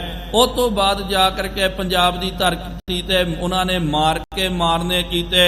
ਜਦੋਂ ਆਪਾਂ ਕਹਿੰਦੇ ਆ ਬਾਬਾ ਬੰਦਾ ਸਿੰਘ ਬਹਾਦਰ, ਆਪਾਂ ਸਿੰਘ ਲਾ ਕਰਕੇ ਕਹਿੰਦੇ ਕਈ ਸ਼ਰਾਰਤੀ ਆਨਸਰ ਕਹਿੰਦੇ ਕਿ ਬੰਦਾ ਸਿੰਘ ਨਹੀਂ, ਉਹ ਕਹਿੰਦੇ ਵੀਰ ਬੰਦਾ ਵਿਰਾਗੀ ਕਰਕੇ। ਪਿਆਰਿਓ ਬੇਸ਼ੱਕ ਅਸੀਂ ਮੰਨਦੇ ਹਾਂ ਉਹ ਵਿਰਾਗੀ ਸੀ ਪਹਿਲਾਂ, ਲੇਕਿਨ ਮਹਾਰਾਜ ਜੀ ਤੋਂ ਅੰਮ੍ਰਿਤ ਪਾਨ ਕਰਕੇ, ਅੰਮ੍ਰਿਤ ਦੀ ਦਾਤ ਲੈ ਕਰਕੇ ਉਹ ਵਿਰਾਗੀ ਨਹੀਂ ਰਿਹਾ, ਉਹ ਸਿੰਘ ਸੱਜ ਗਿਆ। ਤਾਂ ਹੀ ਤਾਂ ਮਹਾਰਾਜ ਜੀ ਨੇ ਥਾਪੜਾ ਦੇ ਕਰਕੇ ਭੇਜਿਆ ਉਹਨਾਂ ਨੂੰ, ਸਿੰਘ ਸਜਾ ਕਰਕੇ ਸਿੰਘਾਂ ਦੀ ਤਾਬਿਆਂ ਦੇ ਵਿੱਚ ਭੇਜਿਆ ਕਿ ਭਾਈ ਤੁਸੀਂ ਜਾਓ ਤੇ ਸਰਹੰਦ ਦੀਆਂ ਇੱਟ ਨਾਲ ਇੱਟ ਖੜਕਾ ਦੇਣੀਆਂ ਹਨ। ਲੇਕਿਨ ਇੰਨਾ ਵੱਡਾ ਸਿੰਘਾਂ ਨੇ ਕੁਰਬਾਨੀ ਕੀਤੀ, ਇੰਨਾ ਵੱਡਾ ਰਾਜ ਸਥਾਪਿਤ ਕੀਤਾ, ਲੇਕਿਨ ਇਹ ਬੰਦੇ ਜਦੋਂ ਲੜਨਾ ਹੋਵੇ, ਜਦੋਂ ਕੁਰਬਾਨੀ ਦੇਣੀ ਹੋਵੇ, ਉਸ ਵੇਲੇ ਤਾਂ ਲੁਕ ਜਾਂਦੇ, ਛੁਪ ਜਾਂਦੇ ਤੇ ਬੇਨਤੀਆਂ ਅਰਜ਼ੋਈਆਂ ਕਰਦੇ। ਕੋਈ ਅੱਗੇ ਵੱਧ ਕਰਕੇ ਪਿਆਰਿਓ ਜਦੋਂ ਧਰਮ ਵਾਸਤੇ ਜੂਝਦਾ, ਉਹ ਫਿਰ ਪਰਵਾਨਿਆ ਜਾਂਦਾ ਹੈ, ਉਹ ਫਿਰ ਜਦੋਂ ਸ਼ਹਾਦਤ ਦਾ ਜਾਮ ਪੀ ਲੈਂਦਾ, ਉਸ ਤੋਂ ਬਾਅਦ ਕੁਰਬਾਨੀ ਦੇ ਦਿੰਦਾ। ਫਿਰ ਇਹ ਬੰਦੇ ਜਿਹੜੇ ਆਪਣੀਆਂ ਬਿਲਾਂ ਦੇ ਵਿੱਚੋਂ ਬਾਹਰ ਨਿਕਲ ਕੇ ਆਉਂਦੇ, ਫਿਰ ਇਹ ਕਹਿ ਦਿੰਦੇ ਜੀ ਉਹ ਤਾਂ ਸਾਡਾ ਬੰਦਾ ਸੀ, ਅਸੀਂ ਭੇਜਿਆ, ਉਹ ਤਾਂ ਆਪਣਾ ਬੰਦਾ ਹੈ, ਉਹ ਸਿੰਘ ਨਹੀਂ ਸੀ, ਉਹ ਤਾਂ ਹਿੰਦੂ ਸੀ, ਵਿਰਾਗੀ ਸੀ। ਨਹੀਂ ਪਿਆਰਿਓ, ਜੇ ਤੁਹਾਡੇ ਅੰਦਰ ਹਿੰਮਤ ਨਹੀਂ ਹੈ ਤੇ ਫਿਰ ਜਾਂ ਤਾਂ ਜੂਝਣਾ ਸਿੱਖੋ। ਜਦੋਂ ਜੂਝਣ ਦੀ ਗੱਲ ਆਉਂਦੀ ਬਿਲ ਦੇ ਵਿੱਚ ਲੁਕ ਜਾਂਦੇ, ਜਦੋਂ ਕੋਈ ਬੰਦਾ ਮਾਰ ਲੈਣਾ, ਉਸ ਤੋਂ ਬਾਅਦ ਆ ਕਰਕੇ ਸਰੋਪੇ ਆਪਣੇ ਗਲ ਵਿੱਚ ਪਾ ਲੈਣਾ, ਕਹਿਣਾ ਕਿ ਭਾਈ ਇਹ ਜੀ ਆਪਣਾ ਹੀ ਹੈ, ਸਾਡਾ ਹੈ ਕਰਕੇ। ਇਸ ਤਰ੍ਹਾਂ ਪਿਆਰਿਓ ਨਹੀਂ ਕਰਨਾ ਚਾਹੀਦਾ। ਇਸ ਤੋਂ ਵੱਡਾ ਦੁਖਾਂਤ ਅਕਿਰਤ ਘਣਤਾ ਕੋਈ ਨਹੀਂ ਹੋਵੇਗੀ। ਅੱਜ ਵੀ ਪਿਆਰਿਓ ਇਹ ਨਹੀਂ ਹੈ ਕਿ ਸਾਰੇ ਬੰਦੇ ਇਸ ਤਰ੍ਹਾਂ ਹਨ। ਅੱਜ ਵੀ ਪਿਆਰਿਓ ਜਿਹੜੇ ਕੱਟੜ ਜਿਹੜੇ ਹਿੰਦੂ ਹਨ, ਹਿੰਦੂ ਮਤ ਨੂੰ ਮੰਨਦੇ ਹਨ, ਉਹਨਾਂ ਤੋਂ ਪਿਆਰਿਓ ਬਲਹਾਰੇ ਜਾਣਾ ਚਾਹੀਦਾ। ਉਹ ਫਿਰ ਖੜ ਕੇ ਕਹਿੰਦੇ ਕਿ ਦੇਖੋ ਧੰਨ ਸ਼੍ਰੀ ਗੁਰੂ ਗੋਬਿੰਦ ਸਿੰਘ ਸਾਹਿਬ ਜੀ ਮਹਾਰਾਜ, ਆਪਾਂ ਸਿੱਖਾਂ ਦਾ ਦੇਣ ਜਿਹੜਾ ਗੁਰੂ ਕੇ ਖਾਲਸੇ ਦਾ ਦੇਣ ਨਹੀਂ ਦੇ ਸਕਦੇ ਆ ਭਾਈ, ਉਹਨਾਂ ਦਾ ਸਤਿਕਾਰ ਕਰਨਾ ਕਰੋ। ਜਿਹੜੇ ਈਮਾਨਦਾਰ ਸੱਚੇ ਹੁੰਦੇ ਅੱਜ ਵੀ ਪਿਆਰਿਓ ਉਹ ਡੰਕੇ ਦੀ ਚੋੜ ਦੇ ਉੱਤੇ ਕਹਿੰਦੇ ਹਨ ਕਿ ਇਹਨਾਂ ਸਿੱਖਾਂ ਦਾ ਕੋਈ ਸਾਨੀ ਨਹੀਂ ਹੈ। ਅਗਰ ਗੁਰੂ ਗੋਬਿੰਦ ਸਿੰਘ ਸਾਹਿਬ ਜੀ ਮਹਾਰਾਜ ਨਹੀਂ ਹੁੰਦੇ ਤਾਂ ਪਿਆਰਿਓ ਸਾਰਿਆਂ ਦੀ ਸੁਨਨਤ ਹੋ ਜਾਣੀ ਸੀ। ਉਹ ਫਿਰ ਇਹ ਬਚਨ ਕਰਦੇ ਹਨ ਸਚਿਆਰ ਬੰਦੇ। ਇੱਥੇ ਕਵੀ ਰਾਜ ਜੀ ਨੇ ਬਚਨ ਕੀਤਾ, ਜਿਹੜਾ ਗੁਰੂ ਗੋਬਿੰਦ ਸਿੰਘ ਸਾਹਿਬ ਜੀ ਮਹਾਰਾਜ ਜੀ ਦੀ ਕੁਰਬਾਨੀ ਤੋਂ ਮੁਨਕਰ ਹੋ ਗਿਆ ਹੋਵੇ ਹਿੰਦੂ ਰਹਿ ਕਰਕੇ, ਜਿਹੜਾ ਕਹਿੰਦਾ ਕਿ ਨਹੀਂ ਜੀ ਮੈਂ ਇਹਨਾਂ ਨੂੰ ਨਹੀਂ ਮੰਨਦਾ, ਤੇ ਕਵੀ ਰਾਜ ਜੀ ਨੇ ਕਿਹਾ ਉਹ ਤੋਂ ਵਰਗਾ ਸੰਸਾਰ ਦੇ ਵਿੱਚ ਕੋਈ ਪਾਪੀ ਨਹੀਂ ਹੋਵੇਗਾ। ਜਾਏ ਨਰਾਪਦ ਬੀਚ ਪਰਿਓ, ਉਹ ਫਿਰ ਨਰਕਾਂ ਦੇ ਵਿੱਚ, ਕੁੰਭੀ ਨਰਕਾਂ ਦੇ ਵਿੱਚ ਉਹਨੇ ਪੈ ਜਾਣਾ ਹੈ। ਵੀਰ ਬਲੀ ਗੁਰੂ ਗੋਬਿੰਦ ਸਿੰਘ, ਸ਼੍ਰੀ ਗੁਰੂ ਗੋਬਿੰਦ ਸਿੰਘ ਪਾਵਨ ਪਰਮ ਸੂਰ, ਮੂਰਤ ਨਾ ਹੋਤੀ ਜੋ ਪੈ ਕਰੁਣਾ ਨਿਧਾਨ ਕੀ। ਗੁਰੂ ਗੋਬਿੰਦ ਸਿੰਘ ਸਾਹਿਬ ਜੀ ਮਹਾਰਾਜ ਬਹੁਤ ਵੱਡੇ ਵੀਰ ਬਲੀ ਬਹਾਦਰ ਹਨ। ਮਹਾਤੁਰਕਨ ਕੋ ਤੇਜ ਹਰਿਓ, ਇੰਨੇ ਵੱਡੇ ਇਹ ਤੁਰਕ ਜਿਹੜੇ ਹਨ, ਤੁਰਕਾਂ ਦਾ ਪਿਆਰਿਓ ਤੇਜ ਜਿਹੜਾ ਸਤਿਗੁਰੂ ਮਹਾਰਾਜ ਜੀ ਨੇ ਖਤਮ ਕਰ ਦਿੱਤਾ, ਹਰ ਲਿਆ। ਤੇ ਫਿਰ ਆਪ ਨੂੰ ਪਤਾ ਹੋਵੇਗਾ ਰਾਏ ਕੱਲੇ ਦੇ ਕੋਲ ਸਤਿਗੁਰੂ ਮਹਾਰਾਜ ਮਾਸ਼ੀਵਾੜੇ ਦੇ ਜੰਗਲ ਦੇ ਵਿੱਚ, ਉਹਨਾਂ ਅਸਥਾਨਾਂ ਦੇ ਵਿੱਚ ਮਹਾਰਾਜ ਜੀ ਵਿਰਾਜਮਾਨ ਸਨ। ਜਦੋਂ ਮਾਹੀ ਨੇ ਆ ਕਰਕੇ ਸੰਦੇਸ਼ਾ ਦਿੱਤਾ, ਛੋਟੇ ਸਾਹਿਬਜ਼ਾਦਿਆਂ ਦੀ ਸਾਰੀ ਘਟਨਾ ਕਰਮ ਜਿਹੜੀ ਹੈ, ਸ਼ਹਾਦਤ ਦਾ ਜਿਹੜਾ ਸਾਕਾ ਜਿਹੜਾ ਦੱਸ ਦਿੱਤਾ, ਉਸ ਵੇਲੇ ਇੱਕ ਕਾਹੀ ਦਾ ਜਿਹੜਾ ਬੂਟਾ ਜਿਹੜਾ ਹੈ, ਕਾਹੀ ਦਾ ਬੂਟਾ ਪਿਆਰਿਓ ਇਹ ਆਪ ਦੇਖਣਾ ਕਰੋ। ਕਾਹੀ ਦਾ ਬੂਟਾ ਆਮ ਆਪਾਂ ਵੇਖਦੇ ਹਾਂ ਦਰਖਤ ਜਿਹੜਾ ਬਾਰੀ ਵੱਡਾ ਹੁੰਦਾ, ਅੰਦਰੋਂ ਉਹਦੀਆਂ ਜੜਾਂ ਪਿਆਰਿਓ ਉਨੀ ਵੱਡੀ ਨਹੀਂ ਹੁੰਦੀ ਆ, ਉਨੀਆਂ ਨਹੀਂ ਫੈਲੀਆਂ ਹੋਈਆਂ ਹੁੰਦੀਆਂ ਜਿੰਨਾ ਦਰਖਤ ਫੈਲਿਆ ਹੋਇਆ ਹੁੰਦਾ। ਲੇਕਿਨ ਕਾਹੀ ਦਾ ਬੂਟਾ ਜਿਹੜਾ ਪਿਆਰਿਓ ਉਹ ਬਾਹਰੋਂ ਛੋਟਾ ਨਜ਼ਰ ਆਉਂਦਾ, ਲੇਕਿਨ ਉਹਦੀਆਂ ਜੜਾਵਾਂ ਬਹੁਤ ਅੰਦਰ ਤੱਕ ਧਸੀਆਂ ਹੋਈਆਂ ਹੁੰਦੀਆਂ। ਜਿੰਨਾ ਦਰਖਤ ਬਾਹਰ ਨਜ਼ਰ ਆਵੇ ਉਹ ਤੋਂ ਕਈ ਗੁਣਾ ਵੱਧ ਉਹਦੀ ਜੜਾਂ ਹੁੰਦੀਆਂ ਹਨ, ਧਰਤੀ ਦੇ ਅੰਦਰ ਉਹ ਨਜ਼ਰ ਨਹੀਂ ਆਉਂਦੀਆਂ। ਮਹਾਰਾਜ ਜੀ ਨੇ ਜਦੋਂ ਇਹ ਸਾਰਾ ਸਾਕਾ ਸਰਵਣ ਕਰਨਾ ਕੀਤਾ, ਆਪਣੀ ਪਾਵਨ ਤੀਰ ਦੇ ਨਾਲ ਸਤਿਗੁਰੂ ਮਹਾਰਾਜ ਜੀ ਨੇ ਤੀਰ ਖੋਬ ਕਰਕੇ ਉਹ ਕਾਹੀ ਦਾ ਬੂਟਾ ਜਿਹੜਾ ਉਹਨੂੰ ਪੱਟ ਲਿਆ, ਤੇ ਪੱਟ ਕਰਕੇ ਬਚਨ ਕੀਤਾ ਕਿ ਆ ਖਾਲਸਾ ਜੀਓ, ਜਿਸ ਤਰ੍ਹਾਂ ਇਹ ਕਾਹੀ ਦਾ ਬੂਟਾ ਅਸਾਂ ਨੇ ਪੱਟ ਦਿੱਤਾ ਨਾ, ਅੱਜ ਇਸ ਤਰ੍ਹਾਂ ਹੀ ਇਹ ਤੁਰਕਾਂ ਦੀ ਜੜ ਜਿਹੜੀ ਹੈ ਅਸਾਂ ਨੇ ਪੁੱਟ ਦੇਣੀ ਕੀਤੀ ਹੈ। ਹੁਣ ਇਹ ਤੋਂ ਬਾਅਦ ਤੁਰਕਾਂ ਦਾ ਸਰਵਨਾਸ਼ ਹੋ ਜਾਵੇਗਾ, ਇਹ ਪਾਪੀਆਂ ਦਾ ਨਾਮੋ ਨਿਸ਼ਾਨ ਖਤਮ ਹੋ ਜਾਵੇਗਾ, ਪਤਾ ਹੀ ਨਹੀਂ ਲੱਗੇਗਾ ਕਿੱਥੋਂ ਆਏ ਤੇ ਕਿੱਥੇ ਇਹ ਚੱਲ ਗਏ। ਦੇਖੋ ਪਿਆਰਿਓ, ਜਿਨ੍ਹਾਂ ਨੇ ਤਕਰੀਬਨ 300-400 ਸਾਲ, ਜੇ ਆਪਾਂ ਪੂਰਾ ਇਸਲਾਮੀ ਜਗਤ ਦੀ ਗੱਲ ਕਰੀਏ, ਹਿੰਦੁਸਤਾਨ ਦੇ ਉੱਤੇ ਤਕਰੀਬਨ 700-800 ਸਾਲ ਜਿਨ੍ਹਾਂ ਨੇ ਰੱਜ ਕੇ ਰਾਜ ਕਰਨਾ ਕੀਤਾ, ਲੇਕਿਨ ਫਿਰ ਬਾਅਦ ਦੇ ਵਿੱਚ ਪਿਆਰਿਓ ਉਹਨਾਂ ਦਾ ਨਾਮੋ ਨਿਸ਼ਾਨ ਖਤਮ ਹੋ ਗਿਆ। ਸਾਰਾ ਰਾਜ ਪਾਟ ਜਿਹੜਾ ਉਹਨਾਂ ਦਾ ਖੋ ਗਿਆ, ਖਤਮ ਹੋ ਗਿਆ। ਹਿੰਦ ਥਰਿਓ ਬੜ ਜੰਗ ਜਰਿਓ। ਸਤਿਗੁਰੂ ਮਹਾਰਾਜ ਜੀ ਨੇ ਇਹ ਹਿੰਦੁਸਤਾਨ ਦੀ ਧਰਤੀ ਜਿਹੜੀ ਆ ਧਸਕ ਰਹੀ ਸੀ, ਉਹ ਮਹਾਰਾਜ ਜੀ ਨੇ ਹਿੰਦੁਸਤਾਨ ਦੀ ਧਰਤੀ ਨੂੰ ਆਪਣੇ ਬਲ ਦਾ ਜਿਹੜਾ ਓੜ ਦਿੱਤਾ, ਸਹਾਰਾ ਦਿੱਤਾ। ਬੜ ਜੰਗ ਜਿਹੜਿਓ, ਬਹੁਤ ਵੱਡੀਆਂ ਜੰਗਾਂ ਜਿਹੜੀਆਂ ਇਤਿਹਾਸਕਾਰ ਕਹਿੰਦੇ 16 ਜੰਗਾਂ ਸਤਿਗੁਰੂ ਮਹਾਰਾਜ ਜੀ ਨੇ ਧਰਮ ਦੇ ਵਾਸਤੇ ਲੜਨੀਆਂ ਕੀਤੀਆਂ। ਪੜ ਬ੍ਰਿੰਦ ਮਰਿਓ, ਬਹੁਤ ਸਾਰੇ ਜਿਹੜੇ ਪਾਪੀ ਜਿਹੜੇ ਹਨ ਉਹਨਾਂ ਨੂੰ ਸਤਿਗੁਰੂ ਮਹਾਰਾਜ ਜੀ ਨੇ ਤਲਵਾਰ ਦੀ ਧਾਰ ਤੋਂ ਲੰਘਾ ਦਿੱਤਾ। ਰਸ ਵੀਰ ਭਰਿਓ। ਫਿਰ ਵੀਰ ਰਸ ਜਿਹੜਾ ਹੈ ਆਪਣੇ ਖਾਲਸੇ ਦੇ ਵਿੱਚ ਸਤਿਗੁਰੂ ਮਹਾਰਾਜ ਜੀ ਨੇ ਭਰ ਦਿੱਤਾ। ਤੇ ਫਿਰ ਤੀਸਰ ਪੰਥ ਚਲਾਇਓ ਬੜ ਗੁਣੀ ਗਹਿਰਾ, ਵਾਹ ਵਾਹ ਗੋਬਿੰਦ ਸਿੰਘ ਆਪੇ ਗੁਲ ਚੇਲਾ। ਆਪ ਸਤਿਗੁਰੂ ਮਹਾਰਾਜ ਗੁਰੂ ਤੇ ਚੇਲੇ ਹਨ। ਬਹੁਤ ਵੱਡਾ ਜਿਹੜਾ ਤਪ ਤੇਜ ਦੇ ਨਾਲ ਤੀਸਰਾ ਪੰਥ ਜਿਹੜਾ ਹੈ ਉਹ ਮਹਾਰਾਜ ਜੀ ਨੇ ਸੰਸਾਰ ਦੇ ਵਿੱਚ ਖਾਲਸਾ ਪੰਥ ਪ੍ਰਗਟ ਕਰਨਾ ਕੀਤਾ। ਦੋਹਰਾ ਆਗੇ 10 ਪਤਸ਼ਾਹ ਕੇ ਸਿੱਖ ਸੰਗਤ ਗੁਰਦਾਸ। ਹੁਣ ਅੱਗੇ ਜਿਹੜੇ ਹਨ ਤੇ ਜਿਹੜੇ ਸਤਿਗੁਰੂ ਮਹਾਰਾਜ ਜੀ ਦੇ ਜਿਹੜੇ ਸੇਵਕ ਹਨ, ਜੋ 10 ਪਾਤਸ਼ਾਹੀਆਂ ਹਨ, ਸਤਿਗੁਰੂ ਮਹਾਰਾਜ ਜੀ ਦੀਆਂ ਜਿੰਨੀਆਂ ਵੀ ਸੰਗਤਾਂ ਜੋ ਸਨ। ਨਮਸਕਾਰ ਮੇਰੀ ਸਭਨ ਸੁਨੋ ਇਹੀ ਅਰਦਾਸ। ਸਾਰਿਆਂ ਦੇ ਚਰਨਾਂ ਦੇ ਵਿੱਚ ਕਵੀ ਰਾਜ ਜੀ ਨਮਸਕਾਰ ਕਰਦੇ, ਗੁਰੂ ਨਾਨਕ ਦੇਵ ਜੀ ਮਹਾਰਾਜ ਜੀ ਤੋਂ ਲੈ ਕਰਕੇ ਤੇ ਹੁਣ ਤੱਕ ਜਿੰਨੇ ਵੀ ਗੁਰੂ ਕਾ ਖਾਲਸਾ ਜਿਹੜੇ ਸੰਤ ਮਹਾਂਪੁਰਖ ਹੋਏ, ਉਹਨਾਂ ਸਾਰਿਆਂ ਦੇ ਚਰਨਾਂ ਦੇ ਵਿੱਚ ਨਮਸਕਾਰ ਕਰਦੇ ਤੇ ਬੇਨਤੀ ਕਰਦੇ ਕਿ ਐ ਮਹਾਂਪੁਰਖੋ, ਸੰਤ ਜਨੋ ਮੇਰੀ ਅਰਦਾਸ ਇਹ ਬਿਨੈ ਇਹ ਸਰਵਣ ਕਰਨਾ ਕਰੋ। ਸਤਿਗੁਰ ਚਰਨ ਸਰੋਜ ਕੋ ਮਾਨਸ ਮਾਨਸ ਹੋਏ। ਇਹ ਤੁਸੀਂ ਮੇਰੀ ਅਰਦਾਸ ਸਰਵਣ ਕਰਨਾ ਕਰੋ, ਇਹ ਮੇਰੀ ਬੇਨਤੀ ਤੁਸੀਂ ਕਬੂਲ ਕਰਨਾ ਕਰੋ। ਮਹਾਰਾਜ ਜੀ ਦੇ ਚਰਨਾਂ ਵਿੱਚ ਇਹ ਬੇਨਤੀ ਕਰੋ। ਕੀ ਬੇਨਤੀ ਇੱਥੇ ਕਵੀ ਰਾਜ ਜੀ ਕਰਦੇ ਹਨ ਕਿ ਆ ਸਤਿਗੁਰ ਚਰਨ ਸਰੋਜ ਕੋ, ਜੋ ਸਤਿਗੁਰੂ ਮਹਾਰਾਜ ਜੀ ਦੇ ਚਰਨ ਕਮਲ ਜਿਹੜੇ ਹਨ, ਮਾਨਸ ਮਾਨਸ ਹੋਏ। ਇੱਥੇ ਪਿਆਰਿਓ ਇਹ ਮਾਨਸ ਸ਼ਬਦ ਜਿਹੜਾ ਨਾ ਤਕਰੀਬਨ 4 ਵਾਰੀ ਆਵੇਗਾ, 2 ਪੰਕਤੀਆਂ ਵਿੱਚ 4-5 ਵਾਰੀ ਇਹ ਸ਼ਬਦ ਆਵੇਗਾ। ਜਿਸ ਤਰ੍ਹਾਂ ਦਾਸ ਬੇਨਤੀ ਕਰਦਾ ਕਿ ਕਈ ਸ਼ਬਦ ਜਿਹੜੇ ਪਿਆਰਿਓ ਉਹ ਸ਼ਬਦ ਤਾਂ ਉਹੀ ਹੁੰਦਾ, ਲੇਕਿਨ ਉਹਦੇ ਅਰਥ ਪ੍ਰਕਰਨ ਦੇ ਅਨੁਸਾਰ ਬਦਲ ਜਾਇਆ ਕਰਦੇ ਹਨ। 4-5 ਵਾਰੀ ਉਹੀ ਸ਼ਬਦ ਆਇਆ, ਲੇਕਿਨ ਹਰ ਵਾਰੀ ਇਹਦਾ ਅਰਥ ਬਦਲ ਗਿਆ। ਮਾਨਸ ਦਾ ਮਤਲਬ ਹੁੰਦਾ ਪਿਆਰਿਓ ਮਨ, ਮਨ ਨੂੰ ਵੀ ਮਾਨਸ ਬੋਲਦੇ, ਤੇ ਸਰੋਵਰ ਜਿਹੜਾ ਹੈ ਉਹਨੂੰ ਵੀ ਮਾਨਸ ਕਿਹਾ ਜਾਂਦਾ।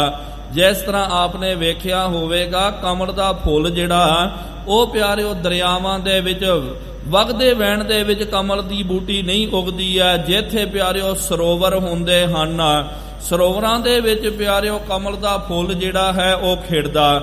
ਤੇ ਇਹਨਾਂ ਨੇ ਬਚਨ ਕੀਤਾ, ਸਤਿਗੁਰੂ ਮਹਾਰਾਜ ਮੇਰਾ ਮਨ ਜਿਹੜਾ ਹੈ, ਮੇਰਾ ਮਨ ਇਹ ਸਰੋਵਰ ਬਣ ਜਾਵੇ ਤੇ ਇਹ ਸਰੋਵਰ ਦੇ ਵਿੱਚ ਆਪ ਜੀ ਦੇ ਚਰਨ ਕਮਲ ਟਿਕ ਜਾਣ।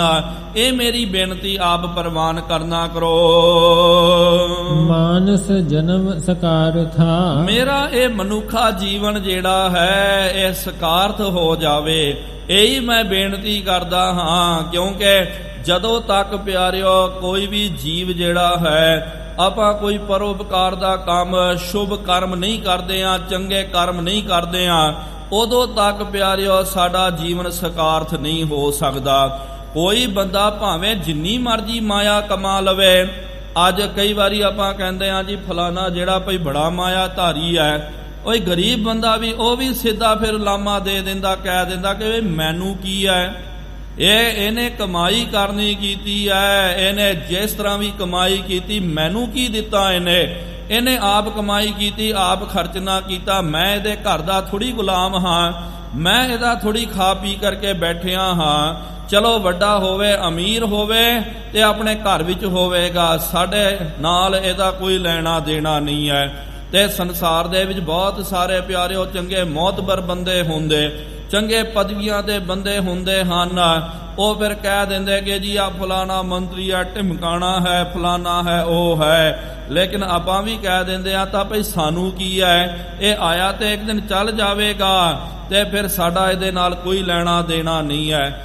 ਅਸਲ ਦੇ ਵਿੱਚ ਪਿਆਰਿਓ ਜਸ ਉਹਨਾਂ ਦਾ ਹੁੰਦਾ। ਇੱਥੇ ਜਸ ਦੀ ਗੱਲ ਹੈ ਤੇ ਸਿਰਫ ਪੈਸਾ ਹੋਵੇ, ਪਦ ਹੋਵੇ ਤੁਹਾਡੇ ਕੋਲ। ਜਦੋਂ ਤੱਕ ਆਪਾਂ ਵੇਖਦੇ ਆ ਕੋਈ ਮਿਨਿਸਟਰ ਬਣਦਾ, ਉਦੋਂ ਤੱਕ ਪਿਆਰਿਓ ਉਹਦੇ ਕੋਲ ਪਦ ਹੋਵੇ ਤਾਂ ਫਿਰ ਲੋਕ ਉਹਦੇ ਅੱਗੇ ਪਿੱਛੇ ਫਿਰਦੇ ਹਨ। ਉਹ ਪਦ ਦਾ ਜਦੋਂ ਉਹ ਬੰਦਾ ਦੁਰਉਪਯੋਗ ਕਰਦਾ, ਗਲਤ ਕੰਮ ਕਰਦਾ, ਭੈੜੀ ਪ੍ਰਵਿਰਤੀ ਦੇ ਵਿੱਚ ਪ੍ਰਵਿਰਤ ਹੋ ਜਾਂਦਾ, ਲੋਕ ਵੀ ਕਹਿੰਦੇ ਕਿ ਭਾਈ ਵਿਪਰੀਤ ਬੁੱਧਿਅੰ ਮਾਰਤ ਲੋਕ ਹੈ, ਨਾਨਕ ਚਿਰੰਕਾਲ ਦੁਖ ਭੋਗਤੇ। ਤੇ ਇਹੀ ਵੱਡੇ ਬੰਦੇ ਜਦੋਂ ਮੱਤ ਮਾਰੀ ਜਾਂਦੀ, ਉਹੀ ਪਬਲਿਕ ਜਿਹੜੀ ਹੈ, ਉਹੀ ਲੋਕ ਮਾਰ ਕੁੱਟ ਕਰਕੇ ਇਹਨਾਂ ਨੂੰ ਕੱਢ ਦਿੰਦੇ, ਕਹਿੰਦੇ ਕਿ ਭਾਈ ਆ ਕੱਢੋ ਇਹ ਖਸਮੇ ਨੂੰ ਖਾਣੇ ਨੂੰ, ਇਹਨੇ ਬੜਾ ਸਾਨੂੰ ਵਕਤ ਪਾ ਦਿੱਤਾ ਕਰਕੇ। ਲੇਕਿਨ ਪਿਆਰਿਓ ਉਹ ਪਦ ਦੇ ਉੱਤੇ ਰਹਿ ਕਰਕੇ ਕੋਈ ਬੰਦਾ ਜਦੋਂ ਪਰਉਪਕਾਰ ਦਾ ਕੰਮ ਕਰਦਾ, ਚੰਗੇ ਕੰਮ ਕਰਦਾ, ਸ਼ੁਭ ਕਰਮ ਕਰਦਾ, ਤਾਂ ਪਿਆਰਿਓ ਸਾਰੇ ਉਹਦੀ ਪੂਜਾ ਕਰਦੇ ਹਨ। ਲੋਕ ਉਹਨਾਂ ਦੇ ਪਰਉਪਕਾਰ ਨੂੰ ਯਾਦ ਰੱਖਦੇ, ਬੰਦੇ ਪਿਆਰਿਓ ਲੋਕਾਂ ਦੇ ਪੈਸੇ ਨੂੰ ਜਾਂ ਉਹਨਾਂ ਦੀ ਪਿਆਰਿਓ ਪਦ ਪ੍ਰਤਿਸ਼ਠਾ ਨੂੰ ਯਾਦ ਨਹੀਂ ਕਰਦੇ। ਅਸਲ ਦੇ ਵਿੱਚ ਸੰਸਾਰ ਜਿਹੜਾ ਪਰਉਪਕਾਰ ਨੂੰ ਯਾਦ ਕਰਦਾ। ਤੇ ਸੱਚ ਜਾਣੋ ਪਿਆਰਿਓ, ਕਵੀ ਰਾਜ ਜੀ ਨੇ ਕਿੰਨਾ ਵੱਡਾ ਪਰਉਪਕਾਰ ਕਰਨਾ ਕੀਤਾ। ਸੱਚ ਜਾਣੋ ਖਾਲਸੇ ਪੰਥ ਦੇ ਵਿੱਚ ਪਿਆਰਿਓ ਜੇ ਆਪਾਂ ਵੇਖਿਆ ਜਾਵੇ, ਸਿੱਖਾਂ ਦੇ ਵਿੱਚ ਇਹਨਾਂ ਦੇ ਵਰਗਾ ਸਾਹਿਤ ਦੇ ਵਿੱਚ ਜਿਹੜਾ ਇਹਨਾਂ ਨੇ ਪਰਉਪਕਾਰ ਕਰਨਾ ਕੀਤਾ, ਇਹਨਾਂ ਦਾ ਕੋਈ ਪਿਆਰਿਓ ਦੂਜਾ ਸਾਨੀ ਨਹੀਂ ਹੈ। ਇੰਨਾ ਵੱਡਾ ਇਤਿਹਾਸ ਲਿਖਣਾ, ਇੰਨਾ ਵੱਡਾ ਗ੍ਰੰਥ ਲਿਖ ਦੇਣਾ, 10 ਪਾਤਸ਼ਾਹੀਆਂ ਦਾ ਇਤਿਹਾਸ, ਖਾਲਸੇ ਪੰਥ ਦਾ ਇਤਿਹਾਸ, ਔਰ ਵੀ ਬੇਅੰਤ ਗ੍ਰੰਥ ਇਹਨਾਂ ਨੇ ਲਿਖਣੇ ਕੀਤੇ।